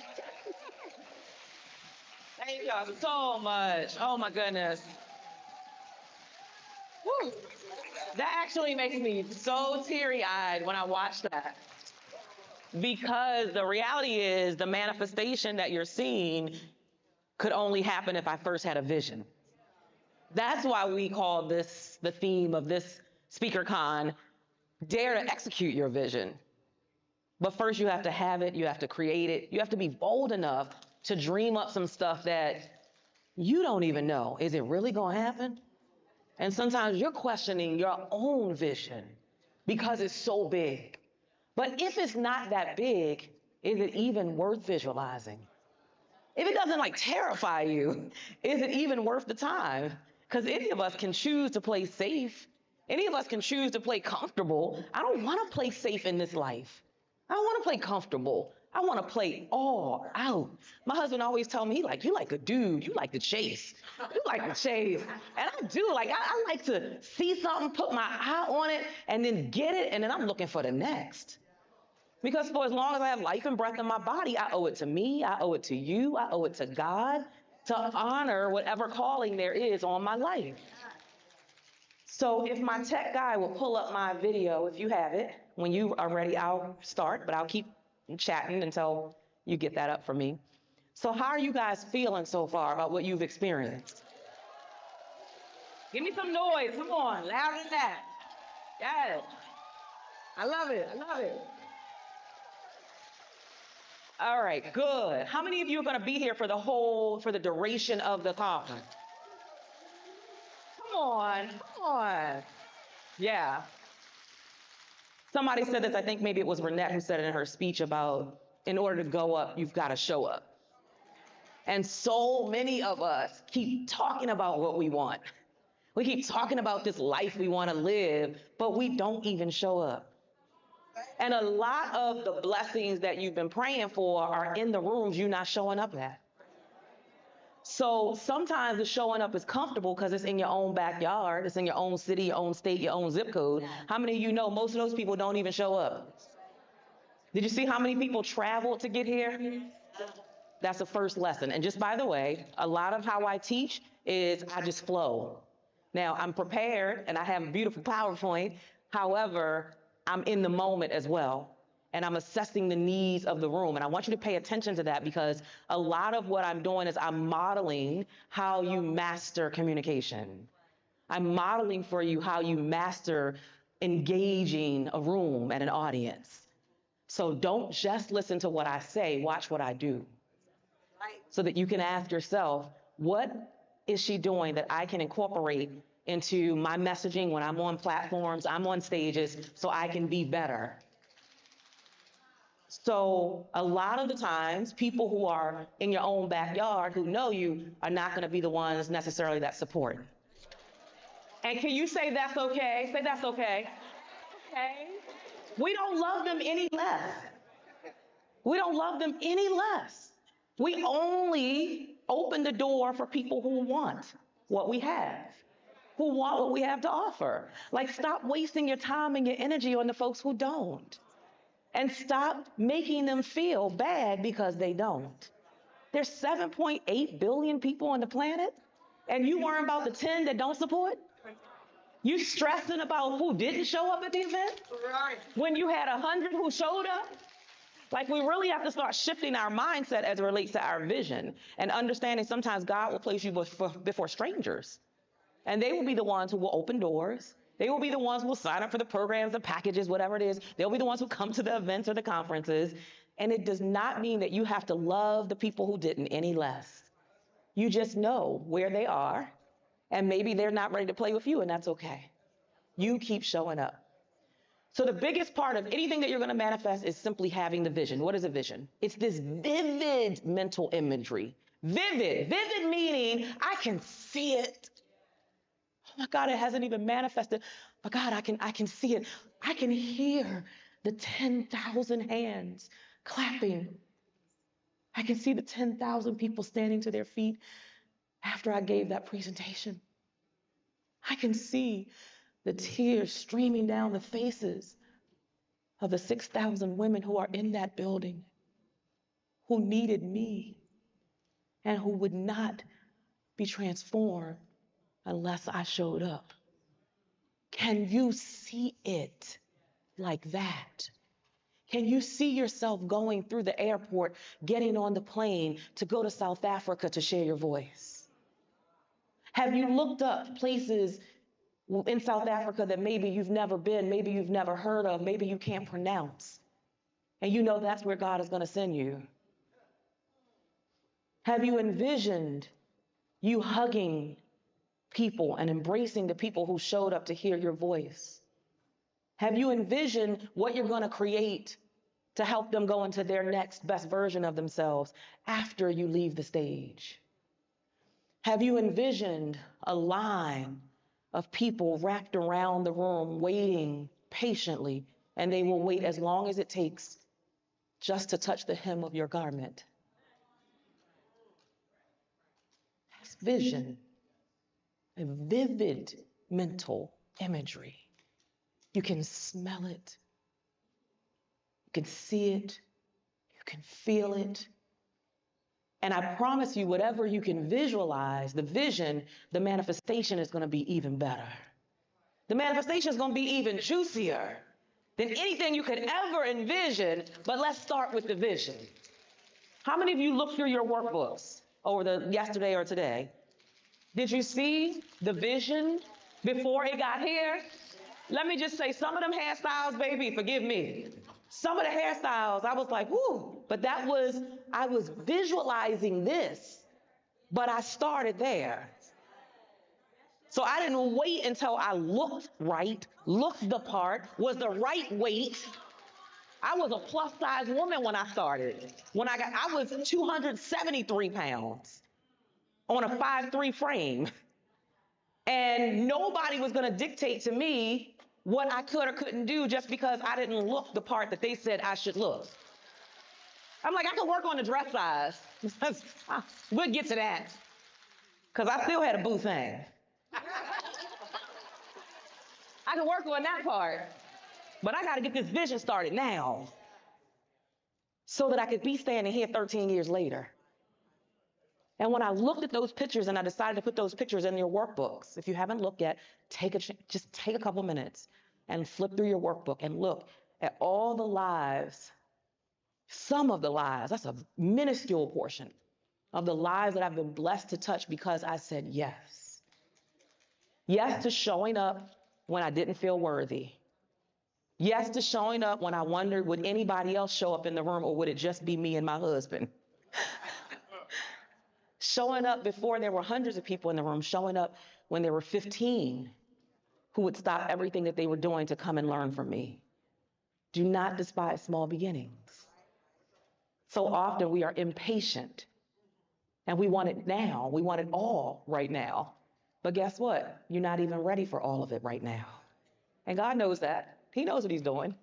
He knows that he has divine timing. That's why we say make sure you are in alignment with divine timing, not your timing. Your job is just to show up. It's to keep showing up over and over and over. And you show up so often and so consistent that you cannot be denied. They're not asking who you are anymore. They're like, oh, Dr. Cheryl not here? She not here? That's what you want people saying. That they're shocked if you're not in a certain room and they know you belong in the room, so much so that they will bring up your name in the room and now your name is mentioned in rooms and you weren't even in the room. That's just your job. You just keep showing up until that happens. So executing your vision has to encompass a minimal of these 7 things: clarity, focus, intention, visibility, communication, connection, and consistent action. And we'll go through these over the next few days. But this morning, or this after, are we afternoon yet? Not yet. This morning, we'll talk about a couple of the first ones just to help get you started on your own vision, executing your vision. So here's what I want you to ask yourself. What sets my soul on fire? Like every time you get a chance to do that thing, you're just like, oh, I just feel so good. Like I feel like I'm walking in this space of purpose and passion. Like this is, you ever said to yourself, I know I was born to do that. That's the thing. That's the thing you'll have to pursue. You owe it to yourself to pursue. What sets my soul on fire? I was having a conversation with my team yesterday when we were having dinner together after the dinner session, during the dinner break. And I was telling them, the more God elevates me, it's not hard to do this. I love this. I was born for this. And when I get on the stage, I'm a different person. When I step on stage, it's like, you better, okay, back up, because I'm going to do what I do, which is what God gave me to do. But when I'm not on stage, it's very difficult for me to be the center of attention. That's my biggest struggle. I don't like being the center of attention. When I'm on stage, I have to be. You kind of like are there and I'm here, so you're looking at me. But when I'm not on stage, it's very hard. Even when I came in through the door, my team was like, we gotta announce you. And I'm like, no, don't announce me. Like, just let me, I'll just walk in and sit in the corner. I'm good. And so you've got to be willing to push through uncomfortable parts of the journey to be able to do whatever God says you're called to do, right? I love Mickey Taylor. She's the editor-at-large of Essence Magazine. We've become really good friends. And she says she's been shy for all of her life. She says, but when I go and I step in front of the camera, or I'm the icon that people have known me to be and I've grown to be, she said, I leave the shy Mickey at home. She said, oh, you can't come with me on this trip. You got to stay home. And all of us have to learn that. Whatever the thing that is that's getting in your way of stepping into the power of who you are born to be, whatever is getting in that way and distracting that, you got to leave her or him home. And every time you are called to be on assignment, be on assignment. And don't you dare apologize for it. So when I step on stage, I'm walking in my unique lane of brilliance, and I don't apologize for it. I put time, I put energy, I put effort, but I put passion and heart and soul into doing this and serving as many people as I can globally. So I no longer apologize. And I no longer walk in the room with my shoulders shrugged like, oh, hey, I'm here. No, I do not diminish my power anymore. But it took me years to get to this place. Years to stand up in an upright position to know, girl, you're doing God's work. Why you got your shoulders shrugged about that? So a part of the vision is having clarity about what your unique lane of brilliance is, and, to hear me good, understanding if you are in your own way right now because you're so busy being humble that you don't know how to be powerful. Somebody needs to hear that today. That you're so busy being humble because you don't want them to think that you think something of you. But how dare you not think something of you when you are created in His image? Like, why don't I have the right to be powerful? Why don't I have the right to strut my stuff on the stage and say I belong here because God put me here? I didn't put myself here. I'm very clear, right? So especially as women of color, we've got to get out of the mode of, oh, I just got to be so humble and quiet. You can't transform lives just being humble and quiet. You have permission to be both humble and powerful. And so I need you to walk in that. Know what you know, like you know. Like, what is the thing that, like, you like, look, when you ask me anything about that, I got it. It's almost nothing that you can ask me about the speaker industry and communication that I don't feel like I can give you a reasonably clear answer to. Because I've been in for 13 years. Now, I haven't seen everything, because there are people like my mentors and my coaches, Les Brown and Lisa Nichols and Eric Thomas, people I've worked with side by side, one-on-one, and they've been in the game for 40 years, 50, 55, 60 years. So now I don't know everything, but 13 years in, I know quite a bit. And if I don't, I'm connected to enough powerful people where I can get you the answer. And that's also a part of your elevation. Who you surround yourself with, who you're in company with, who you have access to. Raise your hand if you know that you've got to pay for access. Whew. Thank you. I'm glad you know. I'm glad most of you know. Put this in your notes. Access will never be free. Not to the good stuff. Not access to the stuff that they don't talk about in the low-level $49 stuff that you signed up for. And I'm not trying to be offensive to anybody, but you're trying to get to $1 million status and you still invested in $49 programs. It just doesn't connect. I'm going to share some experiences, and I try my best not to call out names. That's just not how I flow, but I will share my experiences with you. I just got back maybe 2 weeks ago, 3 weeks ago, from a 2-day mastermind. I invested $25,000 for a 2-day mastermind. I get to the event, and let me just be clear, I'm very intentional at this season in my life. I don't have time to waste, and everything about where I'm going is like, God, you direct me to where I need to go next. And I'm very clear about what my strengths are, but I'm also very clear about what my limitations are. And so I'm in a season now where I've been playing up to the strengths, but I got to fill in the gaps of the limitations.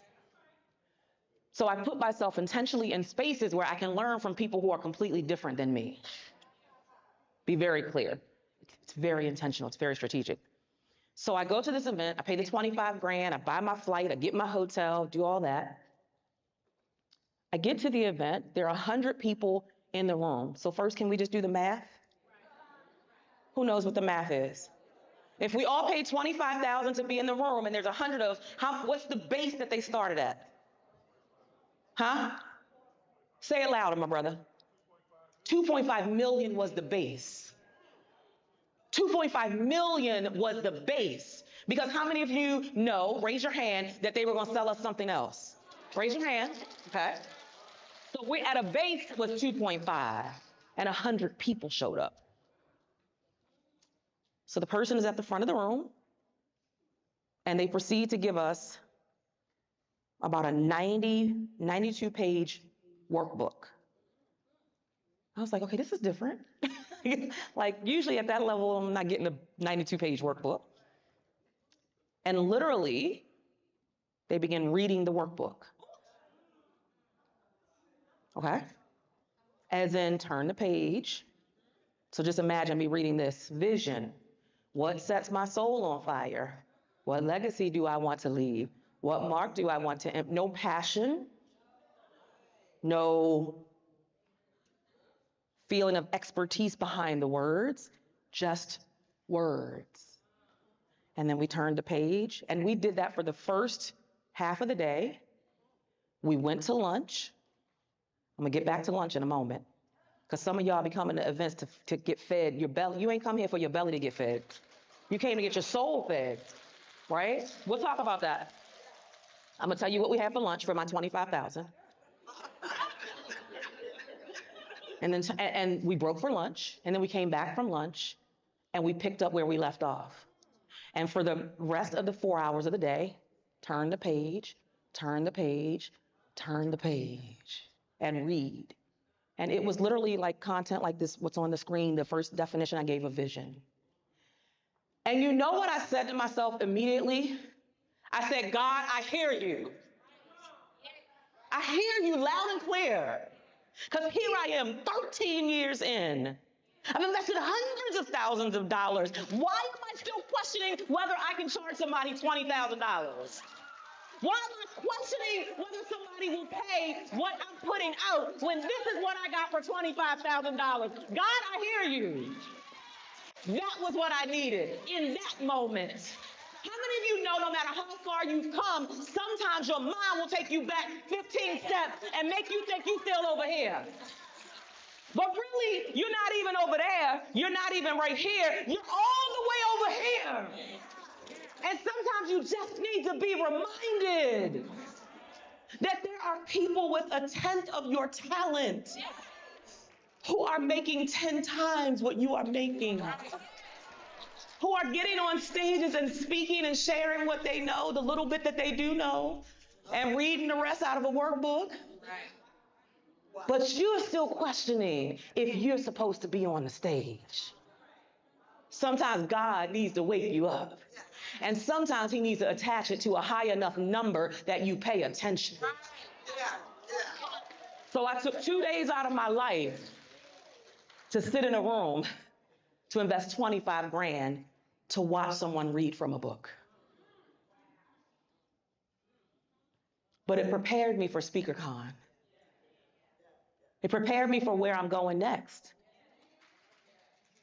And each and every one of you, the fire that I felt when I left that event based on what I didn't get, because sometimes the lesson in the investment is about what you did, what you see, that you know you're not gonna repeat, right? Don't ever despise any investment in yourself. And I hate when people say, I didn't get nothing from it. Yes, you did. Yeah, you got something. Maybe you didn't get what you thought you were coming for, but you got something from it. You learned how to be better to your clients. You learn how to deliver more. You learn how to over-deliver. You learn how valuable your stuff is based on what you invested that was 4 times what you've been charging. You learn something from it. You are always worth the investment. Every investment. I don't care if it's $49, $499, $4,099, $49.99. I don't care what it is. My last coach, my most recent coach, I shouldn't even say my most recent because I've invested again since then, but the biggest investment I've made, let's just clarify it like that, in coaching was $120,000, which was for one 45-minute coaching session once a month for 12 months. So that meant I was paying $10,000 for every 45-minute session I had with that coach. But guess what? I'm worth it. I'm worth it. And why do I say I'm worth it? What's the real underlying point behind that? I'm worth it because you are worth it. Let that really marinate. I'm worth it because you're worth it. Because everything I do to elevate me is to come back and be of that great value to the people I'm called to serve. So I can't serve you from an empty cup. I can't serve you from some stuff that I learned 10 years ago that ain't even relevant no more. I still have the knowledge to pull on, but I need to make sure that what I'm putting in is current, it's relevant, so that I can bring that back to you. And I also bring back to you what? The mistakes, the potholes to avoid, and how we get better together. That's why we're here at SpeakerCon. So what sets your soul on fire? What legacy do you want to leave? What mark do you want to imprint on this world? Every day you're doing this in one way or another. You're either honoring it or you're not honoring it. You're either saying, okay, I know what it is, but I haven't stepped into it yet, or I don't know what it is and I need some clarity about it. And it's your job to get the clarity. Can y'all say, nobody's coming to save me? Nobody. So stop expecting people to do it for you. Stop expecting them to give you stuff for free. Like, you ain't getting nowhere for nothing free. I call people who do the free all the time, y'all know what I call them? Nibblers. And some of you are attracting nibblers because you are a nibbler. So you are nothing more than a reflection of who you are.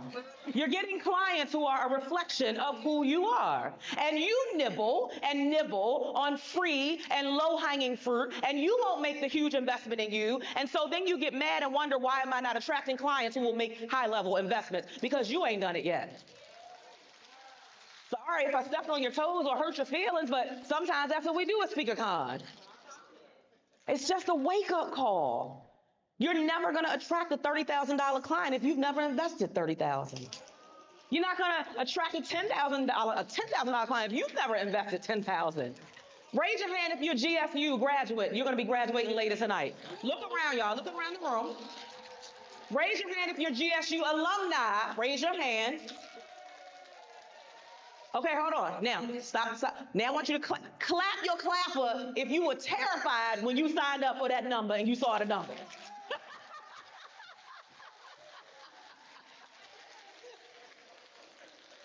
All of us do it scared. The same way they were scared to sign up for their $12,000 package or $20,000 package, I was the same way when I signed up for the $120,000 package. But that made me that much better of a coach because I understood what they were dealing with. So now I'm speaking your language because I've been in your shoes. I knew how scary it was when I was investing 20 grand. Now, none of my investments, I'm like, can I find a 20 grand where they don't read the book, right? Like, can I find that kind of a rich, robust program that allows me to really step into what my vision is and really get great value back? Can I find one and every level that you grow, expect that the investments just get higher and higher. It just is what it is. And after a while, you stop complaining about it. You stop trying to find loopholes around it, and you just step into it. That's the power. Every time I have a conversation with anybody, and I'm thinking about any kind of coaching or training to help me really execute my vision, I'm always ready for a certain number. Now, for the 120,000 one, I didn't expect that number. I thought she was gonna say something like 80. I kind of had prepped my mind for like 80 because the investment before that was 60. So I was like, all right, well, she coached that coach. So I know she at least probably gonna be like, 80. So when she hit me with the 120, I was like, woo, woo, woo, woo. Y'all remember Martin? Woo, woo, woo, woo. Like, I literally had a woo, woo, woo moment. I just wasn't ready for the number. I wasn't ready. But guess what I did? Found it. Raise your hand if you've ever found money when you said you ain't have no money, but you wanted something real bad and you found the money for it. Oh, I'm raising both my hands. And you'll hear people say they don't have money, right? And then you be like, did she just say she's at the Bahamas? Is she on a 12-day cruise? Didn't she just tell us she ain't had no money? You found it for what you value. And some of us don't value our internal transformation as much as we do a vacation. You know why? You know why? Because can't nobody see your internal transformation yet. See, that takes time to produce, and most of us are impatient. We want you to see how good we look right now. That's why we do like this and we take pictures. I said, right? Because I want you to see that it's a red bottle. So we like this, girl, wait a minute, hold on, I'm gonna take this picture, girl. Wait a minute, I'm gonna take it like, they like, just sit down, dog, And that's what we get used to. We get used to wanting everybody to see it right away. So we would rather look successful and wealthy than be successful and wealthy. We would rather you think that we got more than we got than to actually invest in our internal transformation that never loses its value and positions us to be able to create the vision, to execute the vision, than we would for something like entertainment, vacation. And it's mostly my people in this room, so I gotta talk to my people for a minute. Can we do better? You spent $2,000 to go see Beyonce for 2 hours. But you told the coach, whoever the coach was, that you couldn't invest in your transformation. That now wasn't a good time, that you had to save up, that you had to check with your husband. I bet you didn't check with your husband when you went and bought that Beyonce ticket. You might have informed him afterwards, but you didn't necessarily check with him. And at the end of the day, and I say it, jokingly, but I'm so serious. Beyonce got her money. What's up with you? Not only does Beyonce have her money, Beyonce has her legacy. What's up with you?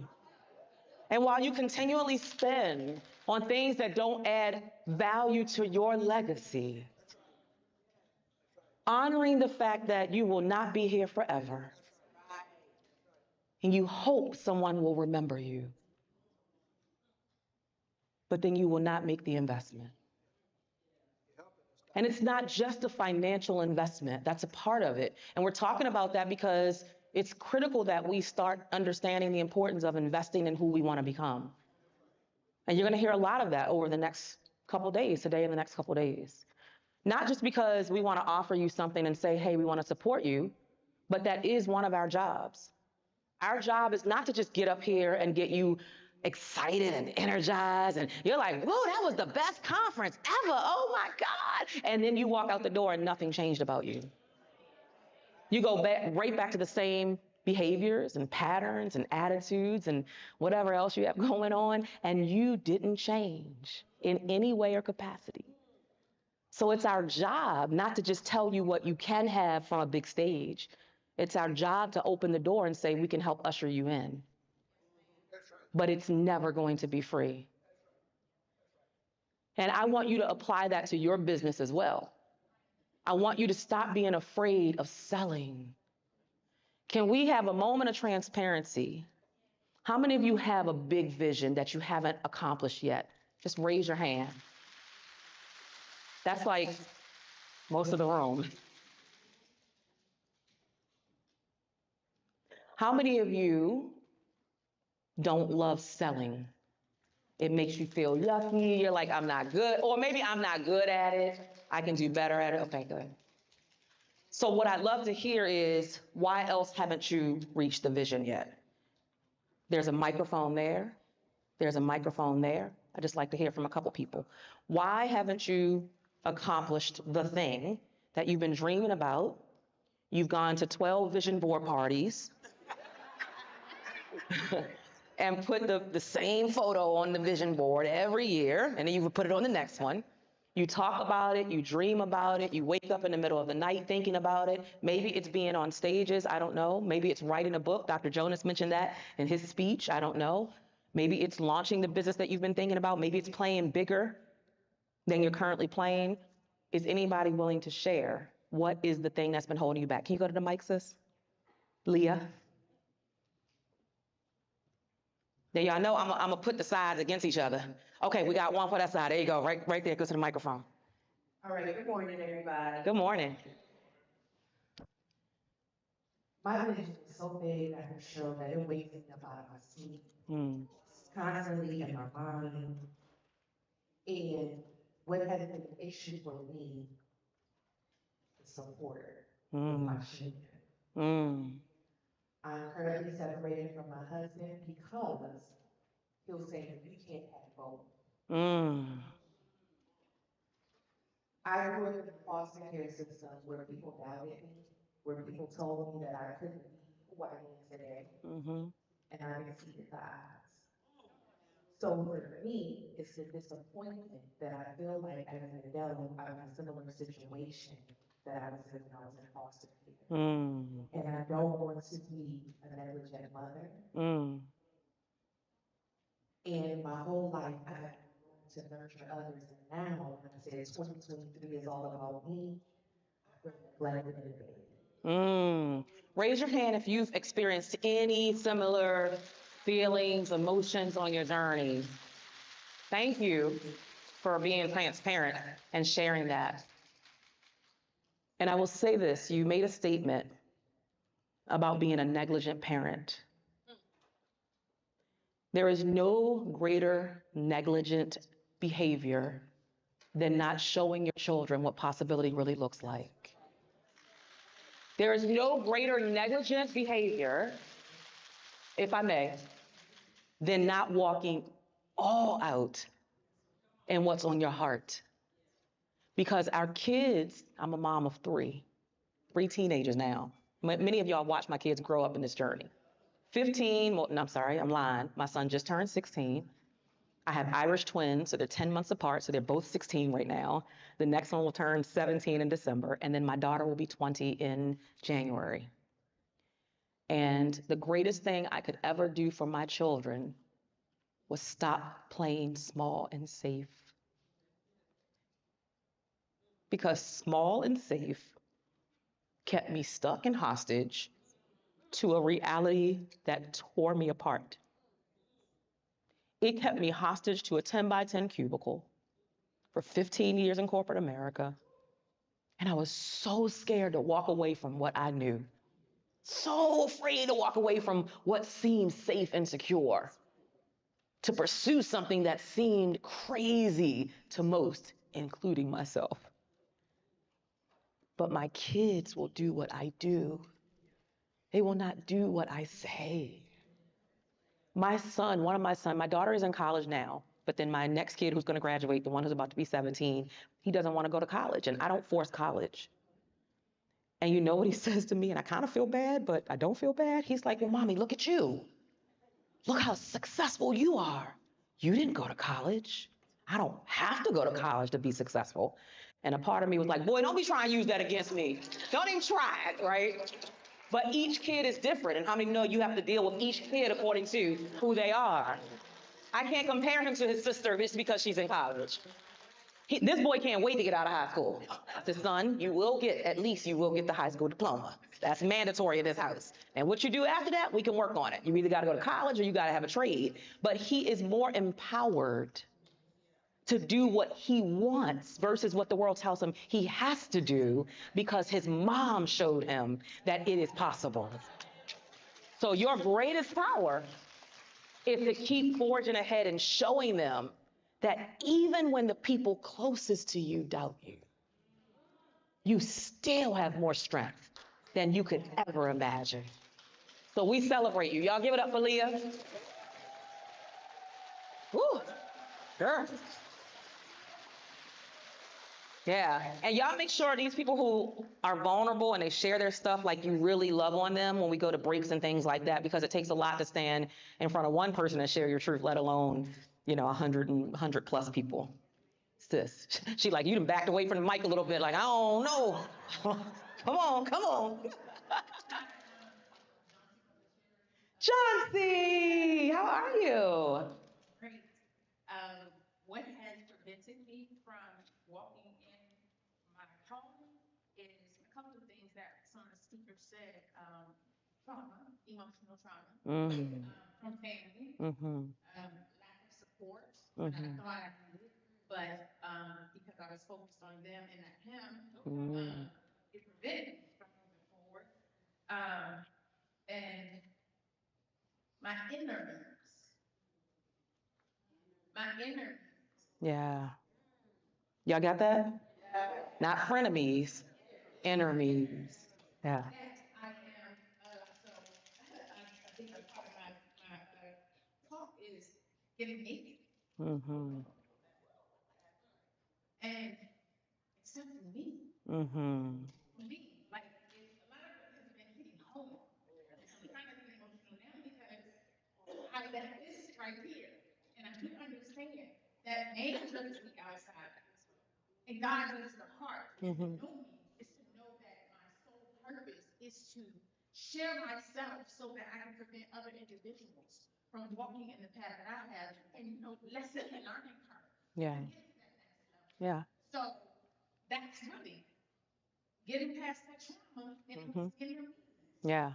So you are your own worst enemy. Yes. Yeah, it sounds like you're talking yourself out of your own greatness. Raise your hand if you ever talked yourself out of your own greatness. Like you don't need nobody else on the team because you the whole team.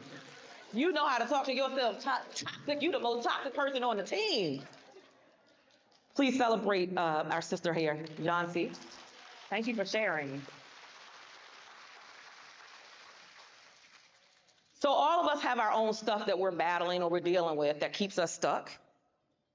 And one of the things that I struggle with as well as I keep growing is judgment from others. Because the more you're in the limelight, the more people are to, yep. They think they know you, but they don't really know you. That can sometimes make you want to step all the way back. Doesn't matter how much success you have, how much money you make in, how many people know your name. Sometimes you want to step, hold on, excuse me, y'all. Sometimes you want to step all the way back and hide. Like, do I have to come out, God? Can I just be great in the back? Do I have to show my face? Do I have to speak up? But I'm good back here. I'm safe back here. Can't nobody say nothing. They can't judge nothing because they can't even see me. And God says, this is the season that I'm calling you from the background. I'm intentionally calling you to come to the front because there needs to be a disruption in the world. Because the world is in a bad space right now. A lot of people are in a bad space right now. People are hurting. People feel hopeless. People feel helpless. And guess who's going to help them get out of it? You. Not me, because I got my own segment of people to serve. I can't do my job and try to do your job. I can't serve my people that God said I'm supposed to be over here serving, but I'm running over here. Imagine if I'm trying to run in these hills over here, back and forth across the stage. I'm out of breath. I'm like, oh, okay. And even if I take off my shoes and I keep running from that end to that end and that end, eventually I'm going to be so out of breath, I don't want to do it no more. That's why every single one of you in the room have to stand in your power. You have to understand that somebody needs what you know. And I know we hear that all the time, but do you really let that settle in deep into your mind? That somebody is praying that you will show up today. Somebody is praying that you will get up today and fight again. Because if you don't fight, it gives them permission not to fight. If you don't get up today, now they feel a little less able. But I was following her and I thought she was good. I was following him and I thought he had it together and he quit. Definitely ain't no hope for me.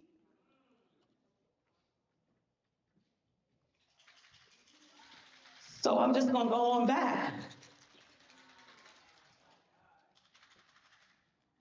And be invisible because that's what's most comfortable for me. If she couldn't make it, she couldn't get up. If he wasn't willing to fight, who am I? I'm not even as strong as her. I haven't even been in the game as long as her. If she's not willing to fight for her dream no more, there's no hope for me. I'll stay quiet. I'll stay in the background. I'll stay safe.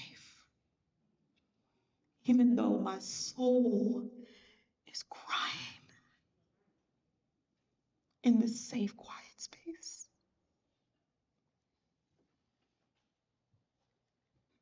Because your life is bigger than you. So you think being on the stage is about you. You think getting on the webinar is about you. You think starting the podcast was about you.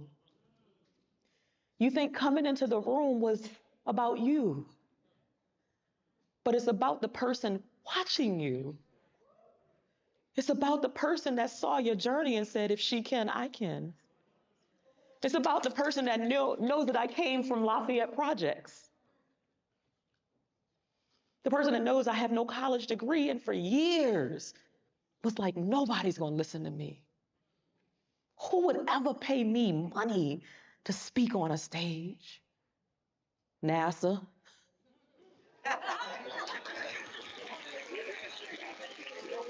Prudential. Capital One. The United Nations. Verizon. I mean, I can go on and on. And every time that happens, I inspire somebody else to keep going. I inspire somebody that's like, well, she had no degree, and when she started, she was overweight, and she was obese, and she did this, and they go down the line of all your mess. That's why you can't be afraid to be vulnerable and tell your mess, because they're going to talk about it. So I'm like, let me just go and lay it out there. I was 273 pounds when I started. I ain't got no degree. I'm Dr. Cheryl Wood. How many of you know I'm Dr. Cheryl Wood because I got an honorary doctorate in 2019? I didn't earn it in the classroom, but I earned it. Because I've been in the trenches doing the work. Even when I had some of them busted hairstyles. Some of them pictures I ain't want to put in that workbook. I said, I don't know if I want to be this. I don't know if I want to be this vulnerable. So my point to each and every one of you is you get to decide if now is your time. And sometimes we just think we got forever. We were having a conversation with my team yesterday, and I was saying, I understand rest and sleep, and it's important, but I don't do a whole lot of oversleeping. Like, I get my adequate hours, and I'm working. My husband will tell you, my husband is a napping somebody. He love his sleep. Like, give him some bacon and a nap, he good. Bacon and then a nap, in that order. But he'll tell you, and everybody in my house will tell you, I'm like, no, I ain't going to sleep. I won't even, if it's in the middle of the day, I won't even go to my bedroom because I don't want to go to sleep. Why? Because if today happens to be my last, and please God, let me live for many, many, many years, but if today happens to be the last, will I have spent 8, 9, 10 hours sleeping, or 8, 9, 10 hours transforming lives, creating legacy, impacting lives so that people have stories to tell, so that my memory is never forgotten. My nephew was 20 years young. Jordan is gone. Jordan was youthful, vibrant, life of the party, fine, all the women wanted him. Women and the girls, honey, all of them wanted him. Beacon of light, inspiration, always had positive words to share. And on August 22nd, we got the call that Jordan was gone. 20. Do you know what it's like for my sister to have to go to my nephew's gravesite to celebrate his 21st birthday? That's the stuff that wakes you up. And God will send stuff certain times. Like, he'll be like, look, there's your wake-up call. Wake up. You don't know what's happening tomorrow. You don't know what's happening from moment to moment. When are you going to step into legacy? When are you going to know your voice matters? How many times you got to hear yourself say it before you actually execute it? How many times you have to have somebody like me on a stage telling you you're enough just as you are, you're capable, you're worthy. You can come in, you can get a little mastery, and I can tweak this and tweak that, but I need you on stage. I need you sharing your voice with the people who are expecting to hear your voice, need to hear your voice, are praying to hear your voice. They will not hear it from Dr. Cheryl. I don't care how many accolades I have. There are some people who will not receive their transformation from me. They're waiting on you to show up. How many of you have ever had somebody close to you say something to you and they tell you the same thing 10, 15 times? And then you come to a conference and hear it and you be like, oh my God, that's what I needed. I came here just for that. Raise your hand if you've ever done that. Clap your clap if you ever done that. Meanwhile, your husband in the corner talking about, I told that heifer that just this morning. I told her them same words. Maybe that's just my husband. I told that heifer that just this morning. She up at this conference acting like she needed to hear from that person. Because the way we express certain things, we can only receive it from a certain person. And sometimes it's because they're too close to us, we can't hear it. Sometimes it's because they don't have the expertise of what we're looking for, we can't hear it. Whatever the thing is, there will be people who will only hear your voice and will only take action based on your voice. I'm getting the wrap up at my own conference, because that's how my team flows. Can I get a time check? Is that the check? That's it? 12:04.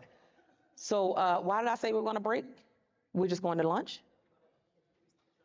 Oh, yes, thank you for reminding me. So me and my sister will be 50 this year, and sometimes I forget my thoughts. I'll be like, what was I saying? What did I say? Do we have one that we can show? And then we're gonna break for lunch. So I want to challenge you as you're at lunch to start having conversation about what you feel you want your 2024 to look like.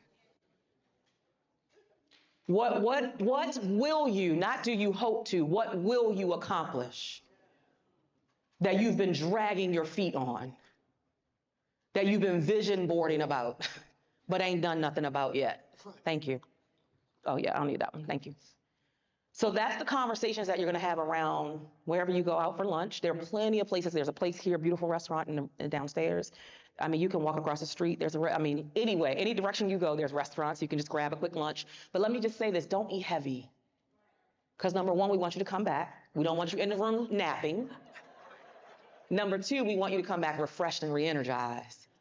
So you're just fueling your body to carry you through for this afternoon session. So don't go and eat a bunch of heavy food. You over at Ruth Chris, eating filet mignon during lunch. Feed your body, give it the energy that it needs so that you can come back fueled for this afternoon. How many of you are going to be here this evening? I'm skipping over the afternoon. This evening for the speech competition. Okay, good. That's going to be exciting. So just to give you a little prep, we have 12 contestants. And the 12 contestants will each come to the stage. They will have 3 minutes on stage to share a story. We have a panel of judges who will judge them in 7 categories. And they can get a max of 5 points in each category for a total of 35 points. And whoever the top 3 are, we're gonna bring them to the stage, honor them, recognize them as our top 3, but we will also have one top winner, a number 1 winner, and they will not only get their trophy, but they'll also get something juicy that we'll tell you when we give it to them. So make sure you're in the room, not only for that, but also prior to that, we're gonna do the GSU graduation. Where are my graduates? Come on, make some noise. So get used to being in a space where, not just spaces where you're celebrated, but where you get to celebrate. That's such a beautiful space to be in, because it's not always gonna be your moment. Sometimes it's other woman's moment or gentleman's moment. And you wanna make sure that you're also in the room to cheer for other people so that when it's your time, you have stored up so many cheers because you have cheered for so many. So the thing that we announced before we got here, if any of you were a part of some of our online sessions, was that we were really gonna focus even tonight on storytelling and the importance and the impact of storytelling. And one of the things that I've done for the past several years with my clients who have come through, and GSU is Global Speakers University, if you don't know. You'll hear me keep saying GSU. And one of the things that we focus on in GSU is storytelling. And one of the things I've done for the past probably 3 years is tell my clients, go get a journal, just a regular journal, and have that as just your story journal. You don't put nothing else in that journal but stories.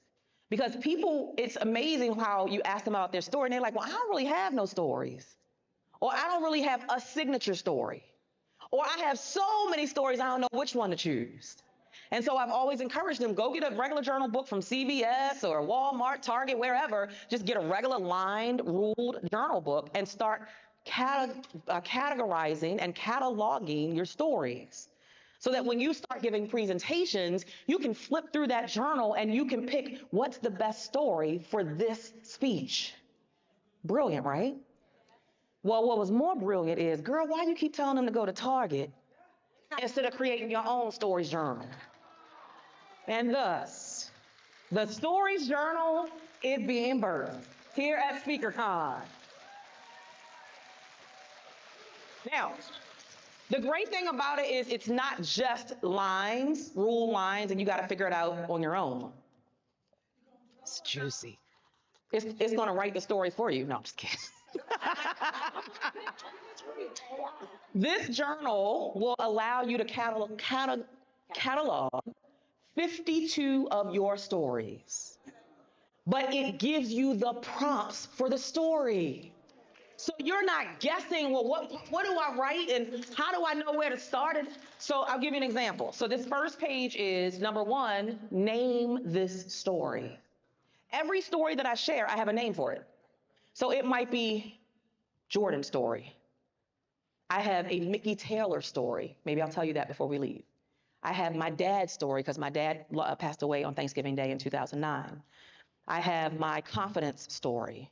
I have a whole host of stories, and I just give it maybe one or two words, use it as a title, so that I know, oh, that's the story I'm going to tell for this speech or this point that I'm making. Why? Because you never make a point without telling a story. You never tell a story without making a point. That's how you engage with people. Because put this in your notes, people will always remember and repeat stories, not bullet points. Doesn't matter how amazing the bullet points are, you give great content, but I'm not going to remember that after 4 days. You are not going to remember what I said in them bullet points by Saturday. But you will remember what stories I shared. Because human to human, heart to heart, stories is our connection to the end of time. What's the first thing you ask somebody after you see them after all day? Maybe it's your spouse or your kid. What do you say? How was your day? And what do they tell you? A story. Mommy, Mr. Such and Such, oh, he's such a mean teacher. I know I'm about to hear a story. If my husband's talking about something that happened on the job, he's telling me a story. That's how we communicate as humans, through storytelling. So number one, you name the story. Then I'll give you just a couple of the prompts, and then the rest you got to come back and buy the book, the journal. What happened? Describe the situation and give details about exactly what transpired. Here's the next one. When did it happen? Give me a date, give me a year, give me a day, give me a time. And I'm going to show this to you. I'm going to demonstrate it for you tonight during the storytelling session. Here's the next prompt. Where were you when it happened? Was it a certain place? What was the name of the place? The name of the street, the city, the state, the country you were in?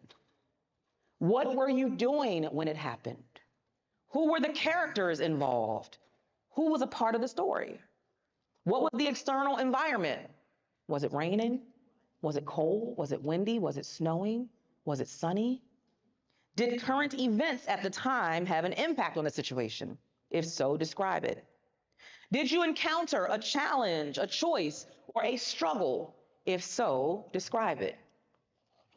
And then you flip, and there's a whole nother list of prompts. And then you have pages for additional story notes that maybe aren't included in the prompts, but you can catalog 52 stories in one journal book. So we're going to break now. It's 12:12. We're going to break so that anybody who wants to get your copy now, you can come out to the front, right through these front doors. It's $20. I don't have a lot. I just came with a small amount. So if you want one, come out. My team will get you a book. And then later we'll make sure that I give you time for me to autograph the book. And then 12:30, go on to lunch. Yes? Huh? $20 for the journal book. But you're going to be back in this room at 1:55. Say 1:55. Look to your neighbor and say, you know you got to be back here at 1:55, right? Now, one more thing for VIP. One more thing, if you're VIP, please pay attention. If you're VIP, you're gonna go down the hall where the elevators are and we have lunch for you. So if you're VIP, you get lunch. Everybody else, lunch is on your own.